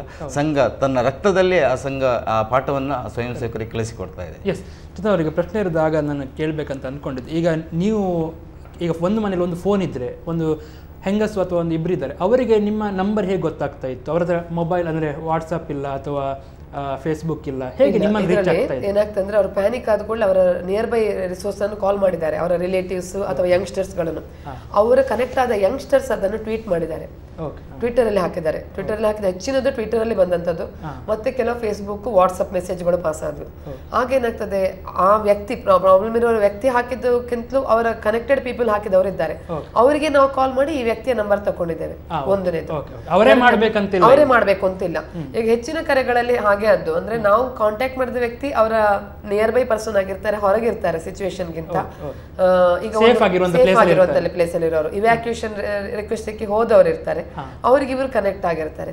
ಕೆಲವೊಮ್ಮೆ ನಾವು ಸೆಕೆಂಡ್ರಿ ಕಾಲ್ ಮಾಡಿ ಅಲ್ಲಿರುವವರನ್ನು ತಿಳ್ಕೊಳ್ಬೇಕಾಗ್ತದೆ. ಕೆಲವೊಮ್ಮೆ ಈ ವ್ಯಕ್ತಿಗಳು ಕೊಡುವ ಮೆಸೇಜೇ ಸಾಕಾಗಿದ್ರೆ ನಾವು ಪುನಃ ಅವರನ್ನು ಕಾಲ್ ಮಾಡೋ ಅಗತ್ಯ ಇರೋದಿಲ್ಲ. ಆದ್ರೆ ನಮ್ಗೆ ಮೆಸೇಜ್ ಕ್ಲಿಯರ್ ಅಲ್ಲದಿದ್ರೆ ಮಾತ್ರ ಸ್ಪಾಟ್ ಅಲ್ಲಿ ಇದ್ದವರನ್ನೇ ನಾವು ರೀಚ್ ಮಾಡ್ಲಿಕ್ಕೆ ಟ್ರೈ ಮಾಡ್ತೇವೆ. ಅದರಲ್ಲೂ ಕೇರಳದ ವಿಷಯದಲ್ಲಿ ಏನಾಯ್ತು, ಏರ್ ಲಿಫ್ಟಿಂಗ್ ಸ್ಟಾರ್ಟ್ ಆಗೋದು ನೆಕ್ಸ್ಟ್ ದಿವಸ ಬೆಳಿಗ್ಗೆ ಅಂತ ನಮಗೆ ನ್ಯೂಸ್ ಸಿಕ್ಕಿತ್ತು. ಏರೋಪ್ಲೇನ್ಗಳು ಬಂದಿದ್ದಾವೆ, 3 ಇದಾವೆ, ಬಟ್ ನೆಕ್ಸ್ಟ್ ಅದರಲ್ಲೂ ಪ್ರಿಯೋರಿಟೈಸ್ ಪ್ರೆಗ್ನೆಂಟ್ ಲೇಡೀಸ್, ಮಕ್ಕಳು ಅಂತ ಇದ್ದಾರೆ, ಮತ್ತೆ ವೃದ್ಧರು, ಮತ್ತೆ ಎಲ್ಡರ್ಸ್. ಇದು ನಿಮ್ಗೆ ಗೊತ್ತಿದ್ದು ಕೂಡ ಅದನ್ನು ನಾವು ಮರೆಮಾಚಿ ಇವರಿಗೆ ನಾವು ಲೈನ್ ತಗೊಳ್ಬೇಕಾಗ್ತದೆ. ಇನ್ನು ಎರಡನೇದು, ನೀವು ರಿಲೀಫ್ ಕ್ಯಾಂಪ್ ಬಗ್ಗೆ ಹೇಳುವಾಗ ಮೆಟೀರಿಯಲ್ ತಲುಪಿಸುದು ಒಂದು ವಿಧದಲ್ಲಿ ವಾರ್ ರೂಮ್ ವರ್ಕ್ ಮಾಡಿದ್ರೆ, ಸೆಕೆಂಡ್ ಟ್ವಿಟರ್ ಮೆಸೇಜ್ಗಳು ಏನಂದ್ರೆ ನನ್ಗೆ ಇಂಥವ್ರು ಸಿಗ್ತಾ ಇಲ್ಲ, ಕನೆಕ್ಟ್ ಆಗ್ತಾ ಇಲ್ಲ. ಈ ಮೆಸೇಜ್ ಗ್ಲೋಬಲಿ ಕನೆಕ್ಟ್ ಆಗುವಾಗ, ಗ್ಲೋಬಲಿ ಹೋಗುವಾಗ ದುಬೈಯಲ್ಲಿ ವರ್ಕ್ ಮಾಡೋರು, ಅವರ ಎಂಪ್ಲಾಯ್ಸ್ ಎಲ್ಲ ಪ್ಯಾನಿಕ್ ಆದ್ರು, ಅವ್ರ ಹೆಂಡತಿ ಅವರ ಮಕ್ಕಳನ್ನು ಕಾಂಟ್ಯಾಕ್ಟ್ ಮಾಡಕ್ಕೆ ಆಗ್ತಾ ಇಲ್ಲ. ಆಗ ಕ್ಯಾಂಪ್ಗಳು ಎಲ್ಲಿದ್ದಾವೆ ಅಂತ ಹೇಳೋ ಒಂದು ಲಿಸ್ಟ್ ನಮ್ಗೆ ಬರ್ತಾ ಇತ್ತು. ನಮ್ಗೆ ವಾರ್ ರೂಮ್ ನ ಗ್ರೂಪ್ ಅಥವಾ RSS ನ ಗ್ರೂಪ್ ಮಾತ್ರ ಅಲ್ಲ, ನಮ್ಗೆ ಸಂಬಂಧಪಟ್ಟ ಎಲ್ಲಾ ಗ್ರೂಪ್ಗಳಿಂದವೂ ನಮ್ಗೆ ಇನ್ಫಾರ್ಮೇಶನ್ಗಳಿದ್ವು. ಆಗ ನಾವು ಆ ಲಿಸ್ಟ್, ಕ್ಯಾಂಪ್ ಅಲ್ಲಿ ಇದ್ದವರ ಲಿಸ್ಟ್ ತೆಗಿಲಿಕ್ಕೆ ಹೇಳಿದೆವು. ಆ ಲಿಸ್ಟ್ಗಳನ್ನು ಕಂಪೈಲ್ ಮಾಡಿ ನೋಡಿ ಬರ್ತಿದ್ದೆವು. ಅಂದ್ರೆ ಒಂದು ಕ್ಯಾಂಪ್ ಶುರುವಾದ 2ನೇ ದಿನ ಯಾರೆಲ್ಲ ಇದ್ದಾರೆ ಅಂತ ಹೇಳೋರ ಹೆಸರು, ಫೋನ್ ನಂಬರ್, ಒಂದು ಸಣ್ಣ ಮಟ್ಟಿನ ವಿಳಾಸಗಳನ್ನು ಎಲ್ಲಾ ಟೀಚರ್ಸ್ ಗಳೆಲ್ಲ ಹೋಗಿ ವರ್ಕ್ ಮಾಡಿ ತಕೊಂಡಿದ್ದಾರೆ. ಅದರದ್ದು ವಾಟ್ಸಪ್ ಅಲ್ಲಿ ಫೋಟೋ ಬರ್ತದೆ. ಅದನ್ನು ನೋಡಿ ಸರ್ಕ್ಯುಲೇಟ್ ಮಾಡೋದ್ರ ಮೂಲಕ ಅದನ್ನ ನಮ್ಮ ಕಾರ್ಯಕರ್ತರ ಕೋಆರ್ಡಿನೇಟರ್, ಈಗ ಚೆಂಗನೂರು ಹೇಳಿದ ಮೋಹನ್ ಜಿ ಅವರಿಗೆ ಕಳಿಸಿಕೊಟ್ಟು ಅವರಿಗೆಲ್ಲಿ ಕಮ್ಯುನಿಕೇಟ್ ಮಾಡ್ಲಿಕ್ಕೆ ಹೆಲ್ಪ್ ಆಗಿದೆ. ಚಾಲೆಂಜ್ ಇತ್ತು ಸಿಕ್ಕಾಪಟ್ಟೆ ಹಾಗಾದ್ರೆ ಯಾವ ಎಲ್ಲ, ಬಟ್ ಇಂಥ ಸೆಟಪ್ ನೀವು ಸೆಟ್ ಮಾಡಿಕೊಂಡ್ರೆ ಸರಿಯಾಗಿ ಎಲ್ಲರಿಗೂ ಒಂದು ಮಾದರಿ. ನೀವೀಗ ಸ್ಥಳದಲ್ಲಿದ್ರೂ ಈ ಸಹಾಯ ಮಾಡ್ಲಿಕ್ಕೆ ಆಗೋದಿಲ್ಲ. ಹೊರಗೆ ನಿಂತವರಿಗೆ ಮಾತ್ರ ನೆಟ್ವರ್ಕ್ ಇರಬೇಕು, ಕರೆಂಟ್ ಇದ್ದಲ್ಲಿ ಮಾತ್ರ ಈ ಸಹಾಯ ಮಾಡ್ಲಿಕ್ಕೆ ಸಾಧ್ಯ. ಇನ್ನೊಂದು ಸೇವಾ ಮನೋಭಾವನೆ ಇರಲೇಬೇಕು, ಹಾಗಿದ್ದವರಿಗೆ ಮಾತ್ರ ಮಾಡ್ಲಿಕ್ಕೆ ಸಾಧ್ಯ. ಹಾಗೆ ಹೊರಗಿತ್ತು ಮಾಡುವಂಥದ್ದು. ಗಣೇಶ್ ಅವರೇ, ಕೇರಳಕ್ಕೆ ಬಹುಶಃ ರಾಷ್ಟ್ರೀಯ ಸ್ವಯಂ ಸೇವಕ ಸಂಘ ತುಂಬಾ ಕಡೆ ಕೆಲಸ ಮಾಡಿದೆ ಇಂಥ ಅವಘಡಗಳು ಆಗುವಾಗ. ಕೇರಳ ಡಿಫ್ರೆಂಟ್ ಅಂತ ಅನಿಸ್ತಾ ಉಂಟಾ ಕಂಪೇರ್ ಟು ಭೌಗೋಳಿಕವಾಗಿ ಅಥವಾ ಭಾಷೆ ಇದ್ರ ಆಧಾರದಲ್ಲಿ ಅಥವಾ ಧಾರ್ಮಿಕ ರೀತಿಯಲ್ಲಿ? ಒಂದಿಷ್ಟು ಜನ ನೋಡುವಂಥ ರೀತಿ ಬೇರೆ, ಹಾಗೆಲ್ಲ ಅನಿಸ್ತಾ ಉಂಟು? ಸೇವೆ ಮಾಡುವವರಿಗೆ ಎಲ್ಲ ಪ್ರದೇಶಗಳು ಒಂದೇ ಅಂತ ಅನಿಸ್ತದೆ. ಅಂದರೆ ತೊಂದರೆಯಲ್ಲಿದ್ದವರಿಗೆ ಇದು ಕೇರಳ, ಇದು ಕರ್ನಾಟಕ ಅಥವಾ ಆಂಧ್ರ, ಅದು ಯಾವುದೂ ವ್ಯತ್ಯಾಸ ಬರುವುದಿಲ್ಲ. ತೊಂದರೆಯಲ್ಲಿದ್ದವರು ಎಲ್ಲರೂ ಒಂದೇ ರೀತಿಯ ತೊಂದರೆಯನ್ನು ಅನುಭವಿಸುವಂಥದ್ದು. ನೆರೆ ಬರುವಂಥದ್ದು ಅಸ್ಸಾಮಲ್ಲಿ ಒಂದೇ ರೀತಿ, ಕಾಶ್ಮೀರದಲ್ಲೂ ಒಂದೇ ರೀತಿ, ಕೇರಳದಲ್ಲಿ ಕೂಡ ಒಂದೇ ರೀತಿ. ಜೀವನೇ, ಅದರಲ್ಲಿ ಯಾವುದೇ ವ್ಯತ್ಯಾಸ. ಸೇವೆ ಮಾಡುವವರು ಕಾಶ್ಮೀರದಲ್ಲಾದರೂ ನಮಗೆ ಒಂದೇ ರೀತಿಯ ಸೇವೆ ಮಾಡಬಹುದು, ಅಥವಾ ಅಸ್ಸಾಮಲ್ಲಿ ನಾವು ಸೇವೆ ಮಾಡುವಂಥದ್ದಾದರೂ ನಾವು ಒಂದೇ ರೀತಿ ಸೇವೆ ಮಾಡಬೇಕು, ಅಥವಾ ಕೇರಳದಲ್ಲಿ ಕೂಡ ನಾವು ಮಾಡಿರುವಂಥದ್ದು ಅದನ್ನೇ. ಒಟ್ಟು ನಿಸ್ವಾರ್ಥ ಭಾವನೆಯಿಂದ, ಸಮರ್ಪಣಾ ಮನೋಭಾವದಿಂದ ನಮ್ಮ ಸ್ವಯಂ ಸೇವಕರು ಯಾವುದೇ ತೊಂದರೆ ಆದಾಗ ಸ್ಪಂದನೆ ಕೊಡುವಂಥದ್ದು, ಧುಮುಕಿ ಕೆಲಸ ಮಾಡುವಂಥದ್ದು ನಾವು ಇಲ್ಲಿ ಕಾಣಬಹುದು. ಲ್ಯಾಂಗ್ವೇಜ್ ಬ್ಯಾರಿಯರೇ ಅಲ್ಲ. ಕಷ್ಟದಲ್ಲಿ ಇದ್ದವರಿಗೆ ಯಾವುದೇ ಭಾಷೆಯಲ್ಲಿ ಹೇಳಿದರೆ ನಿಮ್ಮ ಕಷ್ಟ ಅರ್ಥ ಆಗ್ತದೆ. ಅದರಲ್ಲಿ ಲ್ಯಾಂಗ್ವೇಜ್ ಅದರಲ್ಲಿ ತೊಂದರೆ ಅನುಭವಿಸೋದಿಲ್ಲ. ನೀವು ಹೋಗಿ ಕೂಡ ಯಾವುದೇ ಪ್ರದೇಶದಲ್ಲಿ ತೊಂದರೆ ಇದ್ದವರಿಗೆ ನೀವು ಸ್ಪಂದನೆ ಕೊಡಬಹುದು. ಅದರಲ್ಲಿ ಲ್ಯಾಂಗ್ವೇಜ್ ಕೆಲಸ ಮಾಡೋದಿಲ್ಲ. ಇದರಲ್ಲಿ ಒಂದು ಹೇಳುವಂಥದ್ದು, ಈಗ ಅವರಿಗೆ ಫಿಸಿಕಲಿ ಎಫರ್ಟ್ ಮಾಡೋರಿಗೆ ತೊಂದರೆ ಇಲ್ಲ. ಇಲ್ಲಿ ನಮಗೂ ತುಂಬಾ ಚಾಲೆಂಜ್ ಫೇಸ್ ಆಯ್ತು ನೋಡಿ. ದುರಂತ ಕೇರಳದಲ್ಲೂ ನಡೀತು, ಕೊಡಗಲ್ಲೂ ನಡೀತು. ನಮ್ಮಲ್ಲಿ ಮೋಟಿವೇಶನ್ ಮೆಸೇಜ್ಗಳು ನೋಡುವಾಗ ಕರ್ನಾಟಕದ ಯಾವ ವ್ಯಕ್ತಿ ಕೂಡ ಕರ್ನಾಟಕಕ್ಕೆ ಎಷ್ಟು ಡೊನೇಷನ್ ಸಿಕ್ಕಿದೆ ಅನ್ನೋ ಬಗ್ಗೆ ಯಾರು ವಾದ ಮಾಡಲಿಲ್ಲ. ಎಲ್ಲಿಂದ ಹೆಲ್ಪ್ ಬಂದಿದೆ, ಯಾರು ಹೆಲ್ಪ್ ಮಾಡೋಕೆ ತಪ್ಪಿದ್ರು, ವಸ್ತುಗಳು ಸಿಗ್ಲಿಲ್ಲ ಎಂಬುದರ ಕಂಪ್ಲೇಂಟ್ಗಳಿದ್ವು. ಗಂಜಿ ಕೇಂದ್ರ ಕೆಲವೆಲ್ಲ ರೀಚ್ ಆಗ್ಲಿಲ್ಲ, ರೀಚ್ ಆದ್ದು ಅಲ್ಲಿ ಬೇರೆ ಮಿಸ್ಯೂಸ್ ಆಯ್ತು, ಅಂಥದ್ದೆಲ್ಲ ಸಣ್ಣ ಪುಟ್ಟ ಕಂಪ್ಲೇಂಟ್ ಇತ್ತು. ಯಾರು ನಮ್ಮ ಆಡಳಿತದ ಮೇಲೆ, ಆಡಳಿತ ಯಾವ ಪಕ್ಷದವರೇ ಮಾಡ್ತಿರ್ಲಿ, ಆಡಳಿತ ಮಾಡುವವರ ಬಗ್ಗೆ ಒಂದು ಕಾಮೆಂಟ್ರಿಯೋ ಅಥವಾ ಒಂದು ಅವಹೇಳನೆಯೋ, ರಾಷ್ಟ್ರ ಧರ್ಮಕ್ಕೆ ವಿರೋಧವಾದಂಥದ್ದೇನು ಇರಲಿಲ್ಲ ಕರ್ನಾಟಕದೊಳಗಡೆ. ಕೇರಳ ಅಂತ ಬಂದಾಗ ಒಂದನೇದು ಅವರು ಪ್ರತ್ಯೇಕ ರಾಜ್ಯ, ನಮ್ಮ ಹಾಗೆ ಅಲ್ಲ. 4 ಜನರೇಷನ್ ಇಂದ ಅವ್ರಿಗೆ ಎಜುಕೇಶನ್ ಸಿಕ್ಕಿ ಅವರು ತುಂಬಾ ಕಷ್ಟಪಟ್ಟು ದುಡಿದಿದ್ದಾರೆ ಅವರ ರಾಜ್ಯವನ್ನು ಕಟ್ಟಲಿಕ್ಕೆ ಅಂತ ಹೇಳುವ. ಅಂದ್ರೆ ಅವರದೇ ಆದ ರೀತಿಯಲ್ಲಿ ಮೆಟೀರಿಯಲಿಸ್ಟಿಕ್ ವರ್ಲ್ಡ್ಗೆ ಹೋಗಿ ಅವರು ಈಗ ಪ್ರತಿಯೊಬ್ಬನಿಗೂ ಅಲ್ಲಿ 35ರಿಂದ 50 ಲಕ್ಷದ ಮನೆಗಳನ್ನು ಹೊಂದಿದವರೇ ಆಗಿರ್ತಾರೆ. ನಮ್ಮ ವಸ್ತುಸ್ಥಿತಿಗೆ ನಾವು ಹಾಗಲ್ಲ, ನಾವು ಹಂಚಿನ ಮೇಲೆ ಸುಖವಾಗಿರುವವರು. ಬೇಸಿಕ್ ಆಸ್ಪಿರೇಷನ್ ಕರ್ನಾಟಕದಲ್ಲಿ ಅಲ್ಲಿ ಬೇರೆ ಬೇರೆ. ಇಲ್ಲಿ ನೀವು ಗಂಜಿ ಕೊಟ್ಟರೆ ನೋಡಿ, ಗಂಜಿ ಕೇಂದ್ರ ಅಂತ ಖುಷಿಯಲ್ಲಿ ಹೇಳ್ತಾರೆ. ಅಲ್ಲಿ ಗಂಜಿ ಕೇಂದ್ರ ಅವರಿಗೆ ಸ್ಯಾಟಿಸ್ಫೈಡ್ ಅಲ್ಲ. ಅವರಿಗೆ ಅವರ ರಿಕ್ವೈರ್ಮೆಂಟ್ ಉಂಟು, ಅವರ ಜನರೇಷನ್ ಇಂದ ಎಫರ್ಟ್ ವೇಸ್ಟ್ ಆಗೋದ ಕನ್ಸರ್ನ್ಗಳು ಉಂಟು. ಎಜುಕೇಟೆಡ್, ತುಂಬಾ ಕ್ವಶ್ಚನೇಬಲ್ ಮೈಂಡ್ ಸೆಟ್. ನಮ್ಗೆ ಬೇಸರ ಆಗುವಂಥದ್ದು ಇಲ್ಲಿ ಹೇಳುವಂಥದ್ದಂದ್ರೆ, ಒಂದನೇದಾಗಿ ಇಂಡಿಯಾಕ್ಕೂ ಅರ್ಥ ಆಗ್ಬೇಕು, ಅವರನ್ನು ಟ್ರೀಟ್ ಮಾಡೋ ರೀತಿ ಬೇರೆ ಇರಬೇಕು ಅಂತ. ಅಲ್ಲಿ ನೆಗೆಟಿವ್ ಕಾಮೆಂಟ್ರಿಗಳು ಬರುವಾಗ ನಮ್ಮ ವಾಲಂಟಿಯರ್ ಅಲ್ಲಿ ಹೋಗಿದ್ದಾರೆ, ಅವ್ರು ಏನ್ ತಿಳ್ಕೊಳ್ಬೇಕು ಇದನ್ನು? ಈಗ ಅವರ ರಾಜ್ಯದ ಸಮಸ್ಯೆ ಕರೆಕ್ಟ್, ಅವರ ರಾಜ್ಯ ಸಮಸ್ಯೆ ಅವರು ವರ್ಕ್ ಮಾಡ್ತಾ ಇದ್ದಾರೆ, ಅವರಿಗೆ ಅವರ ಪೊಲಿಟಿಕಲ್ ವ್ಯೂ ಬೇರೆ, ನಮ್ಮ ತರ ಅಲ್ಲ. ಅದನ್ನು ಹೇಳ್ಕೊಳ್ಳೋ ಎಲ್ಲ ಸ್ವಾತಂತ್ರ್ಯ ಇದೆ. ಆದ್ರೆ ಅವರು ಹೇಳುವ ಸ್ಟೇಟ್ಮೆಂಟ್ಗಳು ಆಗ ಕೆಲಸದಲ್ಲಿ ನಿರತವಾಗಿರುವ ನೆರೆ ರಾಜ್ಯದ ಮಂದಿಗಳಿಗೆ, ಸಹೋದರರಿಗೆ ಯಾವ ರೀತಿ ಅನಿಸ್ಬೇಕು? ಅವರವರ ಮನೆಯನ್ನು ಬಿಟ್ಟು ಇವರಿಗೋಸ್ಕರ ನಿಂತಿರುವಾಗ, ಈಗ ರಾಷ್ಟ್ರ ಭಾವದಿಂದ ಹೋಗಿರ್ತೇವೆ, ಪ್ರಧಾನಮಂತ್ರಿ ವಿರೋಧವಾಗಿ ಹೇಳ್ತಾರೆ, ಅದು ತುಂಬಾ ಕೀಳಾಗಿ ಹೇಳ್ತಾರೆ. ಆಗ ಯಾರಿಗೆ ನಾವು ಸಹಾಯ ಮಾಡ್ತೇವೆ ಅಂತ ಹೇಳುವ ಒಂದು ಕ್ವಶ್ಚನೇಬಲ್ ಮೈಂಡ್ ಸೆಟ್, ಡಿಮೋಟಿವೇಶನ್ ಬರೋ ಸಾಧ್ಯತೆಗಳು ಖಂಡಿತವಾಗಿ ಇನ್ನು ಬರುವ ಜನರೇಷನ್ ಅಲ್ಲಿ ಇರ್ಬೋದು. ಈಗ ಗಣೇಶ್ ಜಿ ಹೇಳಿದಾಗ ಅವರ ಒಂದು ಜನರೇಷನ್ ಎಷ್ಟು ಒಳ್ಳೇದುಂಟು ನೋಡಿ, ಅದೇ ಜನರೇಷನ್ ಇನ್ನು ಬರಬೇಕು ಅಂತಿಲ್ಲ. ನೆಕ್ಸ್ಟ್ ಬರೋ ಜನರೇಷನ್ಗೆ ಕ್ವಶ್ಚನೇಬಲ್ ಬರ್ತದೆ, ನಾವಿಷ್ಟು ರಿಫೈನ್ಡ್ ಆಗಿರ್ತೇವೋ ಇಲ್ಲೋ. ಹಾಗಿರುವಾಗ ಇದು ಬಹಳ ನೆಗೆಟಿವ್. ಇನ್ನೊಮ್ಮೆ ಕೆಲವು ಅನಿಸ್ಬೋದು, ನಮ್ಮ ರಾಷ್ಟ್ರೀಯ ಸ್ವಯಂ ಸೇವಕ ಅಮಾಯಕ ಕಾರ್ಯಕರ್ತ ರಕ್ತ ಬಿದ್ದಂತ ಅಂತವರಿಗೆ ನಾವು ಕೆಲಸ ಮಾಡಬೇಕು, ಅಂತ ಕಡೆ ಸೇವೆ ಮಾಡ್ಬೇಕು ಅಂತ ಯಾವತ್ತು ಅನಿಸಿದುಂಟ? ಅಲ್ಲ, ಈಗ 8 ಜನ ಪ್ರಾಣವೇ ಕಳ್ಕೊಂಡಿದ್ದಾರೆ. 8 ಜನ ನಮ್ಮ ಸ್ವಯಂ ಸೇವಕರು ಈಗಾಗಲೇ ನೆರೆ ಪರಿಹಾರ ಈ ಸಂದರ್ಭದಲ್ಲಿ ಪ್ರಾಣ ಕಳ್ಕೊಂಡಿದ್ದಾರೆ. ನಮ್ಮ ಕಾರ್ಯಕ್ರಮ ರೆಸ್ಕ್ಯೂ ಮಾಡ್ಲಿಕ್ಕೆ ಹೋಗಿ ಅವರೇ ಹೋಗಿದ್ದಾರೆ. ನಾನು ಹೇಳಿದಲ್ಲ, ವಾಲ್ ಪೂಲ್ಸ್ ಇರ್ತದೆ, ಏನ್ ಮಾಡ್ಲಿಕ್ಕೆ ಆಗೋದಿಲ್ಲ, ಪ್ರೆಡಿಕ್ಟೇಬಲ್ ಅಲ್ಲ. Correct, yes. ಅಂದ್ರೆ ನಾನು ಆಗ ಕೇಳಿದಾಗೆ, ಈಗ ಮಧ್ಯಪ್ರದೇಶ, ಗುಜರಾತ್ನಲ್ಲಿ ಕೆಲಸ ಮಾಡಬೇಕು, ಕೇರಳದಲ್ಲಿ ಕೆಲಸ ಮಾಡಬೇಕು, ನಿಮ್ಮ ಕಾರ್ಯಕರ್ತರಿಗೆ ಹೇಗೆ ಯಾವ ರೀತಿಯ ಉತ್ಸಾಹ ಇರುತ್ತೆ? ಅದು ಒಂದೇ ರೀತಿಯ ಆಗ ಹೇಳಿದಾಗ ಉತ್ಸಾಹ ನಾನು ಆಗ ಹೇಳಿದಾಗ ಒಂದೇ ರೀತಿ, ಆದರೆ ಸವಾಲುಗಳು ಬೇರೆ ರೀತಿಯಲ್ಲಿ ಇರ್ತದೆ. ಒಂದು ರೀತಿಯ ಮಾನಸಿಕ ಒತ್ತಡ ಇರ್ತದೆ.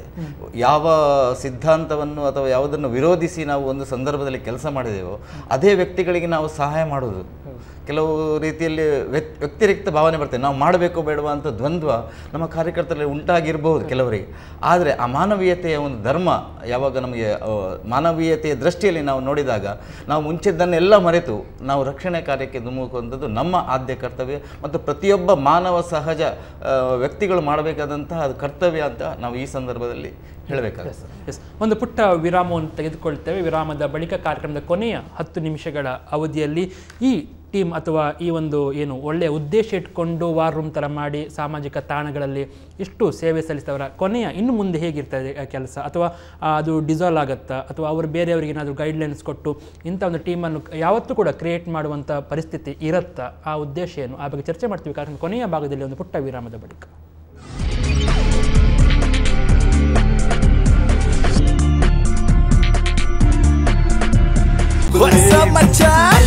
ನಮ್ಮ ಟಿವಿ ಫೇಸ್ಬುಕ್ ಪೇಜ್ ನ ಲೈಕ್ ಮಾಡಿ, ಯೂಟ್ಯೂಬ್ ಚಾನೆಲ್ ನ ಸಬ್ಸ್ಕ್ರೈಬ್ ಮಾಡಿ, ನಮ್ಮ ಎಲ್ಲಾ ಯೂಟ್ಯೂಬ್ ವಿಡಿಯೋ ಅಪ್ಡೇಟ್ಸ್ಗೆ ಬೆಲ್ ಐಕಾನ್ ಕ್ಲಿಕ್ ಮಾಡಿ.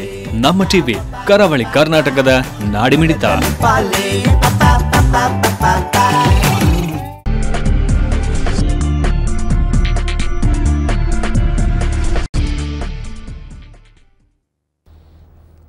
ಡೈಲಿ ಡೇ ಐಸ್ ಕ್ರೀಮ್ ಮತ್ತು 2 ಸ್ಟಾರ್ ಸಂತೋಷ್ ರೈಸ್ ಮುಖ್ಯ ಪ್ರಾಯೋಜಕರಾಗಿರೋ ಜನಧ್ವನಿ ನೇರ ಪ್ರಸಾರ ಕಾರ್ಯಕ್ರಮದಲ್ಲಿ ಇವತ್ತು ನಾವು ಚರ್ಚೆ ಮಾಡ್ತಿದ್ದೇವೆ ಕೇರಳ ಮತ್ತು ಕೊಡಗಿನಲ್ಲಿ ನೆರೆ ಪರಿಹಾರ ಕಾಮಗಾರಿಗಳಲ್ಲಿ ಹೇಗೆ, ಯಾವ ರೀತಿಯಲ್ಲಿ ಗ್ರೌಂಡಲ್ಲಿ ಮತ್ತು ವಾರ್ ರೂಮಲ್ಲಿ ಕೂತ್ಕೊಂಡು ಹೇಗೆ ರಕ್ಷಣಾ ಕಾರ್ಯ ಮಾಡಬಹುದು ಅಂತೇಳಿ. ಗಣೇಶ್ ಅವರೇ, ತುಂಬ ದಿನ ಅಲ್ಲಿ ಕೆಲಸ ಮಾಡೋರಿಗೆ ಒಂದಿಷ್ಟು ಉತ್ಸಾಹ ತುಂಬುವಂಥ ಕೆಲಸಗಳು ಆಗಬೇಕಾಗುತ್ತೆ ಅಂತ ಅನಿಸ್ತಾ ಉಂಟಾ? ಮತ್ತೆ ಮತ್ತೆ ನಿಮ್ಮ ಸ್ಫೂರ್ತಿಯ ನುಡಿಗಳೆಲ್ಲ ಬೇಕಾಗತ್ತೆ ಅಂತ ಅನಿಸ್ತಾ ಉಂಟಾ? ತುಂಬ ಜನ ಇಲ್ಲಿ ತನಕ ಕೆಲಸ ಮಾಡ್ತಾ ಇದೆ. ಸಂಘದ ಸ್ವಯಂ ಸೇವಕರು ನಿರಂತರ ಇಂತಹ ಸೇವಾ ಚಟುವಟಿಕೆಗಳಲ್ಲಿ ತೊಡಗಿಕೊಳ್ತಾರೆ, ಧುಮುಕ್ತಾರೆ. ಆದರೆ ನಮಗೆ ಸ್ಫೂರ್ತಿ ಕೊಡಬೇಕಾಗಿದ್ದು ಸಾಮಾನ್ಯ ಜನರು. ಈ ರೀತಿಯ ಕೆಲವು ಫೇಸ್ಬುಕ್ಗಳಲ್ಲಿ, ವಾಟ್ಸಪ್ಗಳಲ್ಲಿ ನಮ್ಮ ಬಗ್ಗೆ ಕೀಳು ಮಟ್ಟದಲ್ಲಿ ಕೆಲವು ಕಮೆಂಟ್ ಮಾಡುವಂಥದ್ದನ್ನು ಅದನ್ನು ನಿಲ್ಲಿಸಿ ಒಳ್ಳೆಯ ರೀತಿಯಲ್ಲಿ ನಮಗೆ ಒಂದು ರೀತಿಯ ಮಾನಸಿಕ ಶಕ್ತಿ ಕೊಡುವ ರೀತಿಯಲ್ಲಿ ಸಮಾಜದ ಸ್ಪಂದನೆ ಇರಬೇಕು. ನಮಗೆ ಈಗ ಕೆಲವು ಹೊರಗಡೆ ಯಾರು ನೆರೆಯಲ್ಲಿ ಸಂತ್ರಸ್ತರಾದವರ ಕಮೆಂಟ್ ಅಲ್ಲ ಈಗ ಬಂದಿರುವಂಥದ್ದು, ಹೊರಗಡೆಯಿಂದ ನಿಂತು ಇದನ್ನೆಲ್ಲ ವೀಕ್ಷಿಸಿರುವಂಥ ಕೀಳು ಮನಸ್ಥಿತಿಯವರು ಇಂಥ ಕಮೆಂಟ್ಗಳನ್ನು ಹಾಕ್ತಾರೆ. ಆದರೆ ಸಂತ್ರಸ್ತರಲ್ಲಿ ನಾವು ವಿಚಾರಿಸಿದಾಗ, ಇವತ್ತು ನಾನೊಂದು ಫೇಸ್ಬುಕ್ಕಲ್ಲಿ ಒಂದು ನೋಡಿದೆ, ನಮ್ಮ ಒಬ್ಬರು ಮುಸಲ್ಮಾನ್ ಬಂಧುಗಳು ಅವರು ತುಂಬ ಸಂತೋಷದಿಂದ ಸಂಘದ ಪೊಲೀಸ್ನವರು ಯಾರೂ ನಮಗೆ ಬಟ್ಟೆ ಕೊಡಲಿಲ್ಲ, ಆಹಾರ ಕೊಡಲಿಲ್ಲ, ಸಂಘದ ಸ್ವಯಂ ಸೇವಕರು ನಮಗೆ ಇವತ್ತು ಬಂದು ಆಹಾರವನ್ನು ಕೊಟ್ಟಿದ್ದಾರೆ, ನಮಗೆ ಆಶ್ರಯವನ್ನು ಕೊಟ್ಟಿದ್ದಾರೆ ಅಂತೇಳಿ ಒಂದು ಒಳ್ಳೆಯ ರೀತಿಯಲ್ಲಿ ಮಾತುಗಳನ್ನು ಹೇಳುವಂಥದ್ದನ್ನು ನಾವು ಇಂತಹ ಮಾತುಗಳು ನಮಗೆ ಸ್ಫೂರ್ತಿಯನ್ನು ಕೊಡುವಂಥದ್ದು. ಇಂಥ ಮಾತುಗಳು ಆ ನೆರೆ ಸಂತ್ರಸ್ತರಿಂದ ನಮಗೆ ಸಿಕ್ಕಿದಂಥ ಇಂಥ ಮಾತುಗಳು ನಮಗೆ ಇನ್ನಷ್ಟು ಕೆಲಸ ಮಾಡುವಂಥ ಶಕ್ತಿ, ಪ್ರೇರಣೆಯನ್ನು ಈ ಸಂದರ್ಭದಲ್ಲಿ ನಮಗೆ ನೀಡ್ತದೆ. ಎಷ್ಟರ ಮಟ್ಟಿಗೆ ಇದು ಅಂದರೆ ಒಂದು ವೇಳೆ ಹೀಗೆ ಇಲ್ಲಿಂದ ಯಾರಾದರೂ ನಿಮಗೆ ಹೇಳುವವರು ಇಲ್ಲದೇ ಇದ್ದರೆ ಅಥವಾ ನೋಡುವವರು ಇಲ್ಲದೇ ಇದ್ದರೆ ಆಗ ನಿಮಗೆ ಇನ್ನಷ್ಟು ಕಷ್ಟ ಆಗ್ತಿತ್ತು ಅಂತ ಅನಿಸ್ತಾ ಉಂಟಾ? ಇದು ಒಂದಿಷ್ಟು ಚಾಲೆಂಜಿಂಗ್ ಜಾಸ್ತಿ ಆಗ್ತಿತ್ತು ಇದು ಅಂತ ಅನಿಸ್ತಾ ಉಂಟಾ? ಅಥವಾ ನೇರವಾಗಿ ನಿಮಗೆ ಓಕೆ ನಾವು ಮುಂಚೆ ಮಾಡಿದ್ದೇವೆ, ಆಗ ಇಂಥ ಟೆಕ್ನಾಲಜಿಗಳು ಇರಲಿಲ್ಲ, ಆಗ ಕೂಡ ನಾವು ಕೆಲಸ ಮಾಡಿದ್ದೇವೆ, ಸೇವೆ ಸಲ್ಲಿಸಿದ್ದೇವೆ, ಈಗ ಇದು ಬಂದ ಕಾರಣ ಒಂದಿಷ್ಟು ಸುಲಭ ಆಯಿತು ಅಂತ ಹೇಗಿತ್ತು ನಿಮ್ಮ ಮುಂಚಿನ ಅಥವಾ ಈಗಿನ? ಹಿಂದೆ ಒಂದು ಸಂದರ್ಭದಲ್ಲಿ ಚೈನಾದ ಯುದ್ಧದ ಸಂದರ್ಭದಲ್ಲಿ ನಮ್ಮ ಸ್ವಯಂ ಸೇವಕರು ಕಾಶ್ಮೀರದಲ್ಲಿ ಯಾವ ಹಿಮ ಬೀಳ್ತದೆ ಅದನ್ನು ಸರಿಸಿ ನಮ್ಮ ಆರ್ಮಿ ಹೋಗುವಂಥ ಇದನ್ನು ಪಾತನ್ನು ನಿರ್ಮಾಣ ಮಾಡುವಂಥ ಕೆಲಸಗಳಲ್ಲಿ ನಮ್ಮ ಸ್ವಯಂ ಸೇವಕರು ಆ ಸಂದರ್ಭದಲ್ಲಿ ಭಾಗಿಯಾಗಿದ್ದರು. ಇದನ್ನು ನೋಡಿದಂಥ ಪಂಡಿತ್ ಜವಾಹರ್ಲಾಲ್ ನೆಹರು, ಆಗಿನ ಪ್ರಧಾನಮಂತ್ರಿಯವರು, ಅವರು ನಮ್ಮ ಸ್ವಯಂ ಸೇವಕರನ್ನು ರಿಪಬ್ಲಿಕ್ ಡೇ ಸಂದರ್ಭದಲ್ಲಿ ಪಥಸಂಚಲನಕ್ಕೆ ಆಹ್ವಾನ ಕೊಟ್ಟಿದ್ದರು. ಅಂದರೆ ನಮ್ಮ ಸ್ವಯಂ ಸೇವಕರು ಆ ರೀತಿಯ ಸ್ಪಂದನದಲ್ಲಿ ಮುಂಚೆನೂ ಕೆಲಸ ಮಾಡಿದ್ದಾರೆ. ಇನ್ನು ಯಾವುದೇ ಸಂದರ್ಭದಲ್ಲಿ ಕೂಡ ನಮ್ಮ ಸ್ವಯಂ ಸೇವಕರು ಕೆಲಸ ಮಾಡಲಿಕ್ಕೆ ನಾವು ಇದೇ ರೀತಿಯ ಸ್ಪಂದನವನ್ನು ಕೊಡಲಿಕ್ಕೆ ನಮ್ಮ ಸ್ವಯಂ ಸೇವಕರು ಯಾವುದೇ ಅಪೇಕ್ಷೆ ಇಲ್ಲದೆ, ಯಾವುದೇ ರಾಜಕೀಯದ ಅಪೇಕ್ಷೆ ಇಲ್ಲದೆ ನಮ್ಮ ಸ್ವಯಂ ಸೇವಕರು ಯಾವುದೇ ಸಂದರ್ಭದಲ್ಲಿ ಇಂತಹ ಕಾರ್ಯಗಳಿಗೆ ಧುಮುಕಲಿಕ್ಕೆ ನಾವು ಸದಾ ಸಿದ್ಧರಾಗಿದ್ದೇವೆ ಅಂತ ಈ ಸಂದರ್ಭದಲ್ಲಿ ಪ್ರಶ್ನೆ ಇರೋದು, ಕೊಡಗಿನಲ್ಲಿ ಈಗ ನಿಮ್ಮ ಕಾರ್ಯಕರ್ತರಿಗೆ ಮುಟ್ಟುತ್ತದೆ ವಿಚಾರ, ಅವರು ನಿಮ್ಮ ನೆಟ್ವರ್ಕ್ ಇರ್ತಾರೆ, ನಿಮ್ಮಿಂದ ಯೋಧರಿಗೆ ಏನಾದ್ರು ಹೆಲ್ಪ್ ಆಗೋದುಂಟು ಅಥವಾ ಸೈನಿಕರಿಗೆ? ಬಹಳಷ್ಟು ಅಂತ ಇದಿದೆ, ಕೇರಳದಲ್ಲೂ ಇದೆ, ಇದರಲ್ಲೂ ಕೊಡಗಿನಲ್ಲೂ ಇದೆ. ಕೊಡಗಿದೊಂದು ಎಕ್ಸಾಂಪಲ್ ಹೇಳೋದಿದ್ರೆ, ದರ್ಶನ್ ಗಾಳಿಬೀಡು ಒಂದು ಕಾಲೂರು, ದರ್ಶನ್ ಕಾಲೂರು ಗಾಳಿಬೀಡಿನ ಹತ್ರದ ಒಂದು ವ್ಯಕ್ತಿ ಕಾಲ್ ಮಾಡಿದ್ರು, ಮೆಸೇಜ್ ಹಾಕಿದ್ರು, ನಮ್ಮ ವಾರ್ ರೂಮಿಗೆ ಬಂತು ಮೆಸೇಜ್. ದರ್ಶನ್ಗೆ ಕಾಲ್ ಮಾಡಿದಾಗ ಅವ್ರ ಹತ್ರ ಇದು ಬ್ಯಾಟ್ರಿ ಸ್ವಲ್ಪ ಲೋ ಇತ್ತು, ಬಟ್ ಅಟೆಂಡ್ ಮಾಡಿದ್ರು. ಅವ್ರ ಕಂಡೀಷನ್ ಹೇಗಿತ್ತಂದ್ರೆ 3 ಸೈಡಿಂದ ಲ್ಯಾಂಡ್ ಸ್ಲೈಡಿಂಗ್ ಆಗಿದೆ, ಅವ್ರಿಗೆ ಒಂದೇ ಒಂದು ಪಾತ್ ಇದ್ದದ್ದು, ಆದ್ರೆ ಅದ್ರ ಮುಂದೆ ಸ್ಟ್ರೀಮ್ ಇದೆ, ಹೊಳೆ ಹರಿತಾ ಇದೆ. ನಾವು ಕೇಳಿದ್ರೆ ಹೊಳೆ ಕ್ರಾಸ್ ಮಾಡೋ ಸ್ಥಿತಿ ಇದೆಯಾ, ನೀವೆಷ್ಟು ಅವ್ರು 12 ಜನವೇನಿದ್ರು, ನೀವು ಕ್ರಾಸ್ ಮಾಡೋ ಸ್ಥಿತಿ ಇದೆಯಾ? ಅವ್ರು ಹೇಳಿದ್ರು ನಾವು ಯುವಕರು ಹೇಗಾದ್ರು ಹಗ್ಗ ಹಿಡಿದು ಕ್ರಾಸ್ ಮಾಡ್ಬೋದು, ನಮ್ಮೊಟ್ಟಿಗೆ 4 ಜನ ವೃದ್ಧರು ಇದ್ದಾರೆ, ಮಕ್ಕಳು ಇದ್ದಾರೆ, ಆ ಹೊಳೆ ಬಹಳ ವೇಗವಾಗಿ ಹರಿತಾ ಇದೆ, ಹಾಗೆ ಹೆದರಿಕೆ ಆಗ್ತಾ ಇದೆ, ಅವ್ರನ್ನ ಕರ್ಕೊಂಡು ಹೋಗಕ್ಕೆ ಸ್ಥಿತಿ ಇಲ್ಲ, ಮತ್ತೆ ಇನ್ನೂ ಮಳೆ ಬರ್ತಾ ಉಂಟು, ಗುಡ್ಡೆಯಿಂದ ಇನ್ನೂ ನೀರು ಜರಿತಾ ಉಂಟು, ನಾವು ಪ್ರಾಬ್ಲಮ್ ಅಲ್ಲಿ ಇದ್ದೇವೆ ಅಂತ. ಅದು ಎಮರ್ಜೆನ್ಸಿ ಆಗಿತ್ತು. ಅದು ಆ ಕಾಲ್ ಆಗಿ ನಾವು ಮೆಸೇಜ್ ಪಾಸ್ ಮಾಡಿದೆವು, ಈವನ್ ಅವರಿಗೆ ಸೈನಿಕ ಮೆಸೇಜ್ ಹೋಗಿದೆ, ಆದರೂ 4:15 ಗಂಟೆ ಆಗಿ ಯಾರು ಹೋಗಲಿಲ್ಲ. ಪುನಃ ಅವ್ರದ್ದು ಕಾಲ್ ಬಂತು, ಇನ್ನೂ ಜೋರು ಮಳೆ ಬರ್ತಾ ಇದೆ, ನಮ್ಮ ಬ್ಯಾಟ್ರಿಗಳು ಸ್ವಿಚ್ ಆಫ್ ಆಗ್ತಾ ಇದೆ, ಏನು ಮಾಡೋಣ, ಯಾರು ಕಳಿಸಿದ್ದೀರಾ ಅಂತ. ಆಗ ನಾವು BSFಗೆ ಕಾಲ್ ಮಾಡಿದ್ದೇವೆ. ಕಾಲ್ ಮಾಡಿ ಅವ್ರು ಅಟೆಂಡ್ ಮಾಡಿ immediately there 1 force is gone to Galibeedu ಈ ಕಾಲೋರ್ನ ಮೆಸೇಜನ್ನು ನಾವು ಕೊಟ್ಟಿದ್ದೇವೆ. ಕೆಲವು ಗಂಟೆಗಳಲ್ಲಿ ದರ್ಶನ್ ಅವರ ನೆಟ್ವರ್ಕಿಗೆ ಬಂದಾಗ ವಿ ಗಾಟ್ ಶಿಫ್ಟೆಡ್ ಸೇಫ್ಲಿ ಅಂತ ಬಂತು. ಓಕೆ, ಹಾಗಿದ್ರೆ ಈಗ ಅದೊಂದು. ಎರಡನೇದ್ದು, ಈಗ ನಾನು ಹೇಳುವಂಥದ್ದು, ಯಾರು ನೆರೆಯಿಂದ ಪೀಡಿತರಾಗಿದ್ದಾರೆ ಅಥವಾ ನೆರೆ ಪ್ರದೇಶನ ಸಹಾಯ ಮಾಡ್ತಾ ಇದ್ದಾರೆ, ಯಾರು ಕೂಡ ಆನ್ಲೈನ್ ಬಂದು ಮೆಸೇಜ್ ಅಷ್ಟು ಆಗಲಿಲ್ಲ, ಅಷ್ಟು ರಿಲೀಫ್ ಸಿಗಲಿಲ್ಲ. ಇದು ಯಾರವರವರ ಮನೆಯಲ್ಲಿ ಸೇಫ್ ಆಗಿ ಕುಳಿತಿದ್ದಾರೆ, ಯಾವ ಕಡೆಯಿಂದೆಲ್ಲ ಫೋರ್ಸ್ ಬಂದು ಹೆಲ್ಪ್ ಮಾಡೋದನ್ನು ಪಕ್ಷಿ ಎಂತ ಹೇಳಿದಕ್ಕೆ ಬರ್ಡ್ ವ್ಯೂ ಅದು ಸಿಗ್ತಾ ಉಂಟು, ಅವರು ಇದನ್ನು ಕಾಮೆಂಟ್ ಮಾಡ್ತಾ ಇದ್ದಾರೆ. ಇಲ್ಲಿ ಯಾರಿಗೆ ಬೆನಿಫಿಟ್ ಆಗ್ತದೋ ಯಾರಿಗೆ ನಷ್ಟ ಆಗ್ತದೋ ಎಂಬ ತುಲನೆ ಮಾಡುವಂಥದ್ದು ಅವರು. ಹೊರತು ನೆರೆ ಪೀಡಿತರಾದವರ ವಿಷಯ 20% ನಿಮ್ಗೆ ಅಪ್ಲೋಡ್ ಆಗಿರ್ಬೋದು, ಇನ್ನು ಬರೋ ವೀಕ್ಗಳಲ್ಲಿ ಅವರ ಬಾಯಿಂದ ನಮ್ಗೆ ಕೇಳಿ ಸಿಗ್ತದೆ. ಈಗ ಆಗಿರೋದು ಅದಲ್ಲ. ಎರಡನೇದ್ದು, ಕೇರಳ ಒಂದು ರಾಜ್ಯವಾಗಿ ಅವರದ್ದು ಬಹಳ ಫೇಲ್ಯೂರ್ ಇದೆ. 33 ಡ್ಯಾಮ್ ಓಪನ್ ಮಾಡಿದ್ರೆ ಎಂತ ರಾಜ್ಯವು ಕೊಚ್ಚಿ ಹೋಗ್ತದೆ. ಅಂತದ್ರಲ್ಲಿ ಅವರ ಫೇಲ್ಯೂರ್, ಅವರ ಅಫಿಷಿಯಲ್ಸ್ ನ ಫೇಲ್ಯೂರ್ ಅನ್ನು ಹೈಡ್ ಮಾಡ್ಲಿಕ್ಕೆ ಕೆಲವು ವಿಧದ ಪ್ರಯತ್ನಗಳು ಆಗ್ತಾ ಉಂಟು. ಅದು ಅವರ ಅಫಿಷಿಯಲ್ಸ್ ಇಂದ ಆಗ್ತಾ ಉಂಟು, ಅವರ ಸರ್ಕಾರದಿಂದ ಆಗ್ತಾ ಉಂಟು ಗೊತ್ತಿಲ್ಲ, ಬಟ್ ಅದನ್ನು ಡೈವರ್ಟ್ ಮಾಡುವಂತ ಪ್ರಯತ್ನಗಳು. ಬಟ್ ಅಲ್ಲಿಂದ ಇಫೆಕ್ಟ್ ಆಗೋದು ಯಾರಿಗೆ? ಅಲ್ಲಿ ಕಾರ್ಯನಿರತವಾಗಿರುವಂತ ವ್ಯಕ್ತಿಗಳಿಗೆ, ಅವರಿಂದ ಸಹಾಯ ಸಿಗುವ ಜನರಿಗೆ. ಅದೊಂದು. ಮತ್ತೆ ಇನ್ನೊಂದು ಪ್ರಾಬ್ಲಮ್ ರಿಪೋರ್ಟ್ ಆಗ್ತಿರೋದಕ್ಕೆ ಇವ್ರು ಹೇಳಿದಾಗೆ, ನಾವು ನೆರೆಗೆ ಅಂತೇಳಿ ತುಂಬಾ ಕಳಿಸಿಕೊಡ್ತೇವೆ, ಕಳಿಸಿಕೊಟ್ಟ ಪ್ರದೇಶಗಳು ಆರ್ಗನೈಸ್ಡ್ ಅಲ್ಲ, ಗವರ್ಮೆಂಟ್ ಇನ್ನೂ ಬಂದು ಅದನ್ನು ಆರ್ಗನೈಸ್ ಮಾಡ್ತಾ ಉಂಟಷ್ಟೇ. ಅಲ್ಲಿಂದ ವಸ್ತುಗಳನ್ನು ತಗೊಂಡೋಗಿ ಮಾರಾಟ ಆಗುವಂತಹ ಕೆಳಮಟ್ಟದ ಮಾನವೀಯ ಧರ್ಮ ಇಲ್ಲದ ಕೆಲಸಗಳು ತೆಗೆದುಕೊಳ್ತಾರೆ ನಿಮ್ಮ ಹತ್ರ ಅಂತ ಹೇಳ್ತಾರೆ. ಕ್ಯಾಂಪ್ ಇದೆ, 105 ಜನ ಇದ್ದೇವೆ, ಅರ್ಜೆಂಟ್ ಸಾಮಗ್ರಿಗಳು ಬೇಕು. ಆ ನೆರೆ ಸಮಯ ಯಾರು ಜಾಸ್ತಿ ರಿಫೈನ್ ಅವ್ರದ್ದು ಆಧಾರ್ ಕಾರ್ಡ್ ಕೇಳಲಿಕ್ಕೆ ಆಗೋದಿಲ್ಲ, ನಾವು ಕೊಡ್ತೇವೆ, ಕೊಟ್ಟು ಕಳಿಸಿದ್ದನ್ನು 2 ಕಿಲೋಮೀಟರ್ ಹೋದ ನಂತರ ಮಾರಾಟ ಮಾಡ್ತಾರೆ. ಗಣೇಶ್ ಅವರೇ, ನೀವು ಹೇಳಿದ್ರೆ 8 ಜನ ಸ್ವಯಂ ಸೇವಕರು ಪ್ರಾಣತ್ಯಾಗ ಮಾಡಿದ್ರು ಅಂತ, ಏನಾಯ್ತು ಆಕ್ಚುಲಿ ಘಟನೆ? ಅದರ ಹೆಚ್ಚಿನ ಸರಿಯಾದ ಮಾಹಿತಿ ಈಗ ನಮಗೆ ಲಭ್ಯವಿಲ್ಲ. ಸಾಕಷ್ಟು ಜನ ಈ ನೆರೆಯ ಸಂದರ್ಭದಲ್ಲಿ ರಕ್ಷಣಾ ಕಾರ್ಯದಲ್ಲಿ ಯಾರು ಕೆಲಸ ಮಾಡ್ತಾ ಇದ್ದಾರೆ ಅಂಥ ಸಂದರ್ಭದಲ್ಲಿ ನಮ್ಮ ಸ್ವಯಂ ಸೇವಕರು ರಕ್ಷಣೆ ಮಾಡಲಿಕ್ಕೆ ಹೋಗಿ ಕೆಲವರು ಸ್ವಯಂ ಸೇವಕರು ಪ್ರಾಣ ಕಳ್ಕೊಂಡಿರುವ ಬಗ್ಗೆ ಮಾಹಿತಿ ಇದೆ, ಸಂಪೂರ್ಣ ಮಾಹಿತಿ ನಮಗೆ ಈಗ ಲಭ್ಯವಿಲ್ಲ. ಒಂದು ಅಂತ ಹೇಳಿದ್ರೆ, ಒಂದು ರಾತ್ರಿ ಆಗಿತ್ತು, ನಮಗೆಲ್ಲ ಕಾಲ್ಸ್ಗಳು ಬಂದು ಕಾರ್ಯಕರ್ತರು ಹೋಗುವಾಗ 6 ಗಂಟೆ ಕಳೆದಿತ್ತು. ಆಮೇಲೆ ಪರಿಚಯದ ಏರಿಯಾದಲ್ಲಿ ಹೋದವರಿಗೆ ಅಷ್ಟು ಚಾಲೆಂಜ್ ಆಗೋದಿಲ್ಲ, ರೋಡ್ ಎಲ್ಲ ಗೊತ್ತಿರ್ತದೆ. ನಿಮ್ಮ ಸೊಂಟದ ಮೇಲೆ ನೀರಿದ್ದ ಮೇಲೆ ಅಡಿ ಹೇಗೆ ಅಂತ ಗೊತ್ತಿಲ್ಲ, ಗುಂಡಿ ಇರ್ತದೆ, ಇದಿರ್ತದೆ, ಕೆಲವೊಮ್ಮೆ ಗಟ್ಟರ್ ಓಪನ್ ಆಗಿರ್ತದೆ. ಹಾಗಿರುವಾಗ ಸಿಂಕ್ ಆಗ್ತಾರೆ, ಕರೆಂಟ್ ಇಲ್ಲ, ಕೆಲವರು ಸಿಂಕ್ ಆಗಿದ್ದಾರೆ, ಅವರನ್ನು ಹೇಗೆ ಎತ್ತೀರಿ? ಅವರನ್ನು ಎತ್ತಲಿಕ್ಕೆ ಹೋದ್ರೆ ಬೋಟ್, ಅದು ನಿಮ್ಗೆ ಗೊತ್ತಿದೆ, ಫ್ಲೋಟಿಂಗ್ ಬೋಟ್, ಅದು ಬ್ಯಾಲೆನ್ಸ್ಡ್ ಅಲ್ಲ. ಆ ಕಂಡೀಷನ್ ಅಲ್ಲಿ ಬೋಟ್ ಅಲ್ಲಿ ಬ್ಯಾಲೆನ್ಸ್ ಇಸ್ ವೆರಿ ಇಂಪಾರ್ಟೆಂಟ್. ನೀವು ಬೋಟ್ ಅಲ್ಲಿ ಕೂತವರನ್ನು ಹುಡುಕ್ತೀರಾ, ನೀರಲ್ಲಿ ಹೋದವರನ್ನು ಹುಡುಕ್ತೀರಾ.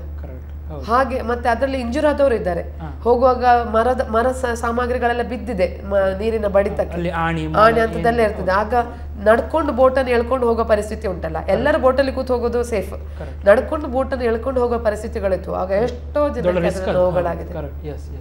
ಅಂತವ್ರಿಗೆ ಈಗ ಮುಂದಿನ ದಿನಗಳಲ್ಲಿ ಏನು ಟ್ರೈನಿಂಗ್ ಕೊಡಬೇಕಾಗಬಹುದು ಅಂತ ಅನಿಸ್ತಾ ಉಂಟಾ ಗಣೇಶ್ ಅವರು? ಕಾರ್ಯಕರ್ತರಿಗೆ ಇಂಥ ಸಂದರ್ಭಗಳಲ್ಲಿ ಸೇವೆ ಸಲ್ಲಿಸಲಿಕ್ಕೆ ಇಂಟ್ರೆಸ್ಟ್ ಅಥವಾ ಆಸಕ್ತಿ ತೋರಿಸುವವರಿಗೆ ಟ್ರೈನಿಂಗ್ ಅಂತ ಹೇಳಿದರೆ ನಮ್ಮ ಒಂದು ರೀತಿಯ ಮಾನಸಿಕ ದೃಢತೆ ಇದರಲ್ಲಿ ಮುಖ್ಯವಾಗಿ ಬೇಕಾಗಿರೋದು. ನೀವು ಎಷ್ಟೇ ದೊಡ್ಡ ಟ್ರೈನಿಂಗ್ ಕೊಟ್ಟರೂ ಕೂಡ ಆ ಮಾನಸಿಕ ದೃಢತೆ ನಿಮ್ಮಲ್ಲಿ ಇಲ್ಲ ಅಂತಾದರೆ ನೀವು ಯಾವುದೇ ಕೆಲಸಕ್ಕೆ ಹೋಗಲಿಕ್ಕೆ ಸಾಧ್ಯವಿಲ್ಲ. ನಿಮ್ಮ ಹತ್ರ ಪಿಸ್ತೂಲ್ ಇದ್ದರೂ ಕೂಡ ಅದನ್ನು ಉಪಯೋಗಿಸಲಿಕ್ಕೆ ನಿಮಗೆ ಗೊತ್ತಿಲ್ಲ ಅಂತಾದರೆ ನಿಮಗೆ ಅದನ್ನು ಅವನ ಹತ್ರ ಪಿಸ್ತೂಲ್ ಇದ್ದರೂ ಉಪಯೋಗ ಇಲ್ಲ. ಆ ರೀತಿಯ ದೃಢತೆಯನ್ನು ನಿರ್ಮಾಣ ಮಾಡುವಂಥ ಕೆಲಸ ಸಂಘದ ಸ್ವಯಂ ಸೇವಕರಿಗೆ ಶಾಖೆಯ ಮೂಲಕ ಆಗುತ್ತೆ. ಯಾವುದೇ ಕಾರ್ಯಕ್ಕೆ ಧುಮುಕುವಂಥ ಕೆಲಸ ನಾವು ತಮ್ಮ ನಿತ್ಯ ಶಾಖೆಯಲ್ಲಿ ನಾವು ಸ್ವಯಂ ಸೇವಕರಿಗೆ ಅದನ್ನು ತನ್ನಷ್ಟಕ್ಕೆ ಮೈಗೂಡಿಸಿಕೊಳ್ಳುವಂಥ ಕೆಲಸವನ್ನು ನಾವು ಸಂಘದ ಸ್ವಯಂ ಸೇವಕರಿಗೆ ಮಾಡ್ತೇವೆ. ಇಷ್ಟೇ ಇರುವಂಥದ್ದು ಸಂಘದ ಸ್ವಯಂ ಸೇವಕರಿಗೆ ಅವಿನವಾದ ರಾಷ್ಟ್ರಭಕ್ತಿ ಇದರಲ್ಲಿ ಇರುವಂಥದ್ದು. ಯಾವುದೇ ರೀತಿಯ ಟ್ರೈನಿಂಗ್ ಅಗತ್ಯ ಇಲ್ಲ. ಯಾವುದೇ ವ್ಯಕ್ತಿಗಳು ತೊಂದರೆಯಲ್ಲಿದ್ದಾಗ ಧುಮುಕುವುದೇ ನಮ್ಮ ಒಂದು ಉದ್ದೇಶ. ಕೊನೆಯದಾಗಿ ಚೇತನ್ ಅವರೇ, ನೆಕ್ಸ್ಟ್ ಏನು ಈ ಟೀಮ್ ಇಲ್ಲಿಗೆ ಮುಗಿಯುತ್ತಾ ಅಥವಾ ಇದಕ್ಕೆ ಇದರಲ್ಲಿ ಅಟ್ಯಾಚ್ಮೆಂಟ್ ಎಷ್ಟು ಮುಖ್ಯವೋ ಹಾಗೆ ಡಿಟ್ಯಾಚ್ಮೆಂಟ್ ಅಷ್ಟೇ ಮುಖ್ಯ. ನಾವು ಒಟ್ಟಿಗೆ ಸೇರಿದ ಒಂದು ಆಬ್ಜೆಕ್ಟಿವ್ ಸರ್ವ್ ಆದ ಕೂಡಲೇ ನಾವು ಡಿಸಾಲ್ವ್ ಆಗ್ತೇವೆ. ನಮ್ಮ ಎಲ್ಲರ ಕಾಂಟ್ಯಾಕ್ಟ್ ಒಂದು ಮೇನ್ ಪರ್ಸನ್ ಹತ್ರ ಇರ್ತದೆ. ಅಂತ ಕ್ರೈಸಿಸ್ಗಳು ಬರಬಾರ್ದು. ಬಂದ ಪರಿಸ್ಥಿತಿಗಳಿದ್ರೆ ಅಥವಾ ಬೇರೆ ಯಾವುದಾದ್ರೂ ಸಾಮೂಹಿಕವಾಗಿ ಗ್ಯಾದರಿಂಗ್ ಆಗಬೇಕಿದ್ರೆ ಅದನ್ನು ನಾವು ರೀಕಾಲ್ ಮಾಡ್ತೇವೆ. ಹೊರತು ಅದರಲ್ಲಿ ನಿಂತು ನಾವೊಂದು ಸ್ಥಾಪನೆ ಸಂಘ ಆಗಿದ್ದೇವೆ, ನಾವೊಂದು NGO ಆಗ್ತೇವೆ, ರಿಜಿಸ್ಟರ್ ಆಗ್ತೇವೆ ಅನ್ನುವಂತಹ ಆಬ್ಜೆಕ್ಟಿವ್ಗಳು, ಸಾಮಾಜಿಕವಾಗಿ ಮುಖ ಸಿಗಬೇಕಾದಂಥ ಪ್ರಯತ್ನಗಳು ನಮ್ಮ ಹತ್ರ ಇಲ್ಲ. ನಾವು ಬಂದ ಪರ್ಪಸ್ ಆಗಿದೆ, ಅದನ್ನ ಹಾಗೆ ನಾವು ಡಿಸಾಲ್ವ್ ಆಗ್ತೇವೆ. ಬೇಕಾದ್ರೆ ರಿಫಾರ್ಮ್ ಆಗ್ಬೋದು, ಯಾರಿಗೂ ಬೇಕಾದ್ರೂ ಆಗ್ಬೋದು. ಇದೀಗ ನಾವೇ ಮಾಡಬೇಕು, ನಮ್ಮ ಮೂಲಕವೇ ಆಗ್ಬೇಕು ಅಂತಿಲ್ಲ. ದೇಶದ ಯಾವ ಭಾಗದಲ್ಲಿ ಕೂಡ ಒಂದು 30 ಜನ ಸಹಭಾವದಿಂದ ಕೆಲಸ ಮಾಡಿದರೆ, ರಾಷ್ಟ್ರಪ್ರೇಮ ಇದ್ದರೆ ಅವರಿಗೆ ಖಂಡಿತವಾಗಿ ಇಂಥ ವಾರ್ ರೂಮ್ ಸೆಟ್ ಮಾಡಿಕೊಂಡು ಕ್ರೈಸಿಸ್ನಿಂದ ಹೊರಗೆ ನಿಂತ ವ್ಯಕ್ತಿಗಳಿಗೂ ಅಷ್ಟೇ ಈಕ್ವಲ್ ಆಗಿ ಇನ್ವಾಲ್ವ್ ಆಗಿ ಸಹಾಯ ಮಾಡಬಹುದು. ಸೊ ನೀವು ಬೇರೆಯವ್ರಿಗೆ ಕೂಡ ಈ ಬಗ್ಗೆ ಟಿಪ್ಸ್ ಅಥವಾ ಗೈಡ್ಲೈನ್ಸ್ ಕೊಡ್ಬೋದು, ಖಂಡಿತವಾಗಿ ಕೊಡ್ಬೋದು. ಇದೊಂದೊಂದು ಮಾಡೆಲ್ ಆಗಿ ಇಟ್ಟುಕೊಂಡು ಎಲ್ಲ ಸಂದರ್ಭಗಳಲ್ಲಿ ಬೇರೆ ಬೇರೆ ಸಾಮೂಹಿಕವಾಗಿ ಎಲ್ಲಿ ಬೇಕು. ಎಷ್ಟೋ ಜನಕ್ಕೆ ಮೇನ್ ಪ್ರಾಬ್ಲಮ್ ಏನಿರ್ತದೆ, ಫಿಸಿಕಲ್ ಬ್ಯಾರಿಯರ್ ಇರ್ತದೆ. ಈಗ ತ್ರಿಶೂರ್ನ ನಂತರ ನೀರು ಇದು ಕಟ್ಟಾಯ್ತು, ನಮಗೆ ರೋಡ್ ಕಟ್ಟಾಯ್ತು, ಕೋಯಿಕೋಡ್ನಾಚೆ ಹೋಗುವಾಗಿಲ್ಲ. ಕೆಳಗೆ ಕೊಲ್ಲಮಲ್ಲೇ ನೆರೆ ಬಂತು, ಆಲಪ್ಪುಳ ಭಾಗದಲ್ಲಿ. ಎರ್ನಾಕುಲಂ ಅಂತ ಹೇಳೋ ಪ್ರದೇಶಕ್ಕೆ, ಕೊಚ್ಚಿನ್ ಅಂತ ಹೇಳೋ ಪ್ರದೇಶಕ್ಕೆ ಕಂಪ್ಲೀಟ್ ಅರೆಸ್ಟ್ ಆಯ್ತು.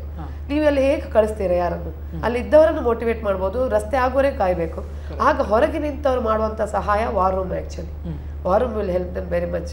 ಆ ಮಾಡೆಲನ್ನು ನಾವು ಯಾವತ್ತೂ ಇಟ್ಟುಕೊಂಡು ಎಲ್ಲಿ ಬೇಕಾದರೂ, ಯಾರಿಗೆ ಬೇಕಾದ್ರೂ, ಯಾವ ಸಂಸ್ಥೆಯವರು ಬೇಕಾದರೂ ಇದನ್ನು ಉಪಯೋಗಿಸ್ಕೊಳ್ಬೋದು.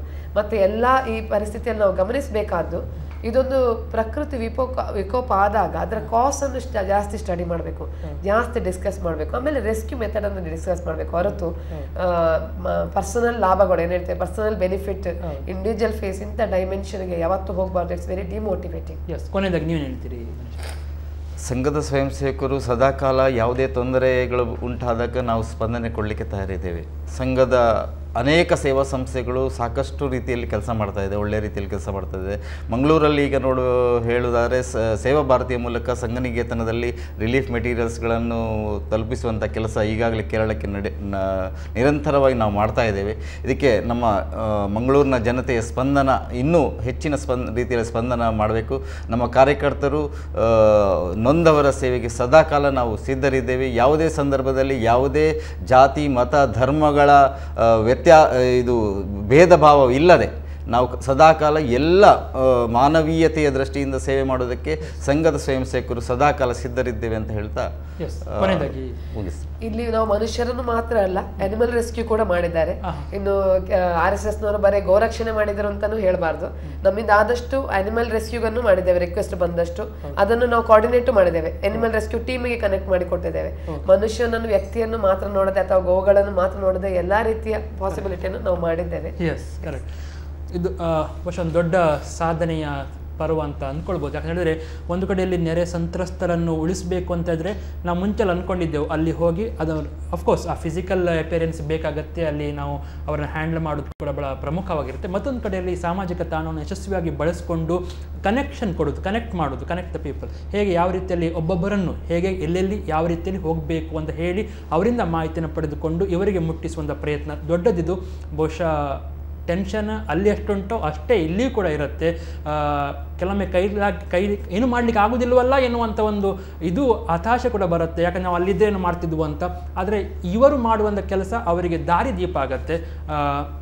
ಮುಂಚೆಲ್ಲ ಇಷ್ಟು ಸುಲಭದಲ್ಲಿ ಸಾಧ್ಯ ಆಗ್ತಿರ್ಲಿಲ್ವೇನೋ, ಈಗ ಸಾಮಾಜಿಕ ತಾಣಗಳು ವಾಟ್ಸಪ್, ಫೇಸ್ಬುಕ್, ಟ್ವಿಟ್ಟರ್ ಎಲ್ಲ ಬಂದ ಕಾರಣ ಮುಟ್ಟುವಂಥ ವೇಗ, ಜನರನ್ನು ತಲುಪುವಂಥ ವೇಗ ಸುಲಭ ಆಗ್ತಾ ಇದೆ. ಅದು ಈ ಬಾರಿ ರಾಷ್ಟ್ರೀಯ ಸ್ವಯಂ ಸೇವಕ ಸಂಘ ಮಾಡಿ ತೋರಿಸಿದೆ. ಬಹುಶಃ ಮುಂದಿನ ದಿನಗಳಲ್ಲಿ ಇಂಥ ಅವಘಡಗಳು ಆದರೆ ಆಗದಿರಲಿ, ಆದರೆ ಒಂದು ದಾರಿದೀಪ ಆಗುವಂಥ ಇದು ಕಾರ್ಯಕ್ರಮ, ಯೋಜನೆ, ಇದರ ಹಿಂದಿರುವಂಥ ಅಷ್ಟೂ ಮನಸ್ಸುಗಳು ಏನು ಯಶಸ್ವಿಯಾಗಿದೆ ಅವರಿಗೆಲ್ಲರಿಗೂ ಶುಭ ಹಾರೈಸ್ತಾ ಈ ಕಾರ್ಯಕ್ರಮವನ್ನು ನಮ್ಮೊಟ್ಟಿಗೆ ಮಾತನಾಡಿರುವಂಥ ಗಿರೀಶ್ ಅವರಿಗೆ ಮತ್ತು ಮಹೇಶ್ ಅವರಿಗೆ ಧನ್ಯವಾದ ಅರ್ಪಿಸ್ತಾ, ಮತ್ತು ಸ್ಟುಡಿಯೋಗೆ ಬಂದು 1 ಗಂಟೆಗಳ ತನಕ ತಮ್ಮ ಅಭಿಪ್ರಾಯ ಮಂಡಿಸಿರುವಂಥ ಗಣೇಶ್ ಪ್ರಸಾದ್ ಮತ್ತು ಚೇತನಾ ಅವರಿಗೆ ಕೂಡ ಧನ್ಯವಾದ ಅರ್ಪಿಸ್ತಾ ಆಲ್ ದ ಬೆಸ್ಟ್. ಮತ್ತು ನಿಮ್ಮೊಟ್ಟಿಗೆ ನಿಮ್ಗೆಲ್ಲರಿಗೂ ಕೂಡ ಸಾಕಷ್ಟು ಏನು ಸಪೋರ್ಟ್ ಆಗಿ ಅಥವಾ ಹಿಂದೆ ನಿಂತು ಅಷ್ಟು ಐಡಿಯಾ ಕೊಟ್ಟಿರುವಂಥ ಸುನಿಲ್ ಕುಲಕರ್ಣಿ ಇರ್ಬೋದು ಅಥವಾ ಗಿರೀಶ್ ಆಳ್ವ ಅವರಿಗೂ ಕೂಡ ನಾವು ಧನ್ಯವಾದ ಅರ್ಪಿಸ್ತಾ, ಇದು ಇವತ್ತಿನ ಜನಧ್ವನಿ ಸೋಮವಾರ ರಾತ್ರಿ 7:40 ಜನಧ್ವನಿ ನೇರ ಪ್ರಸಾರ ಕಾರ್ಯಕ್ರಮದಲ್ಲಿ ಮತ್ತೆ ಭೇಟಿಯಾಗೋಣ. ನಮಸ್ಕಾರ, ಶುಭ ರಾತ್ರಿ, ಶುಭ ವಾರಾಂತ್ಯ.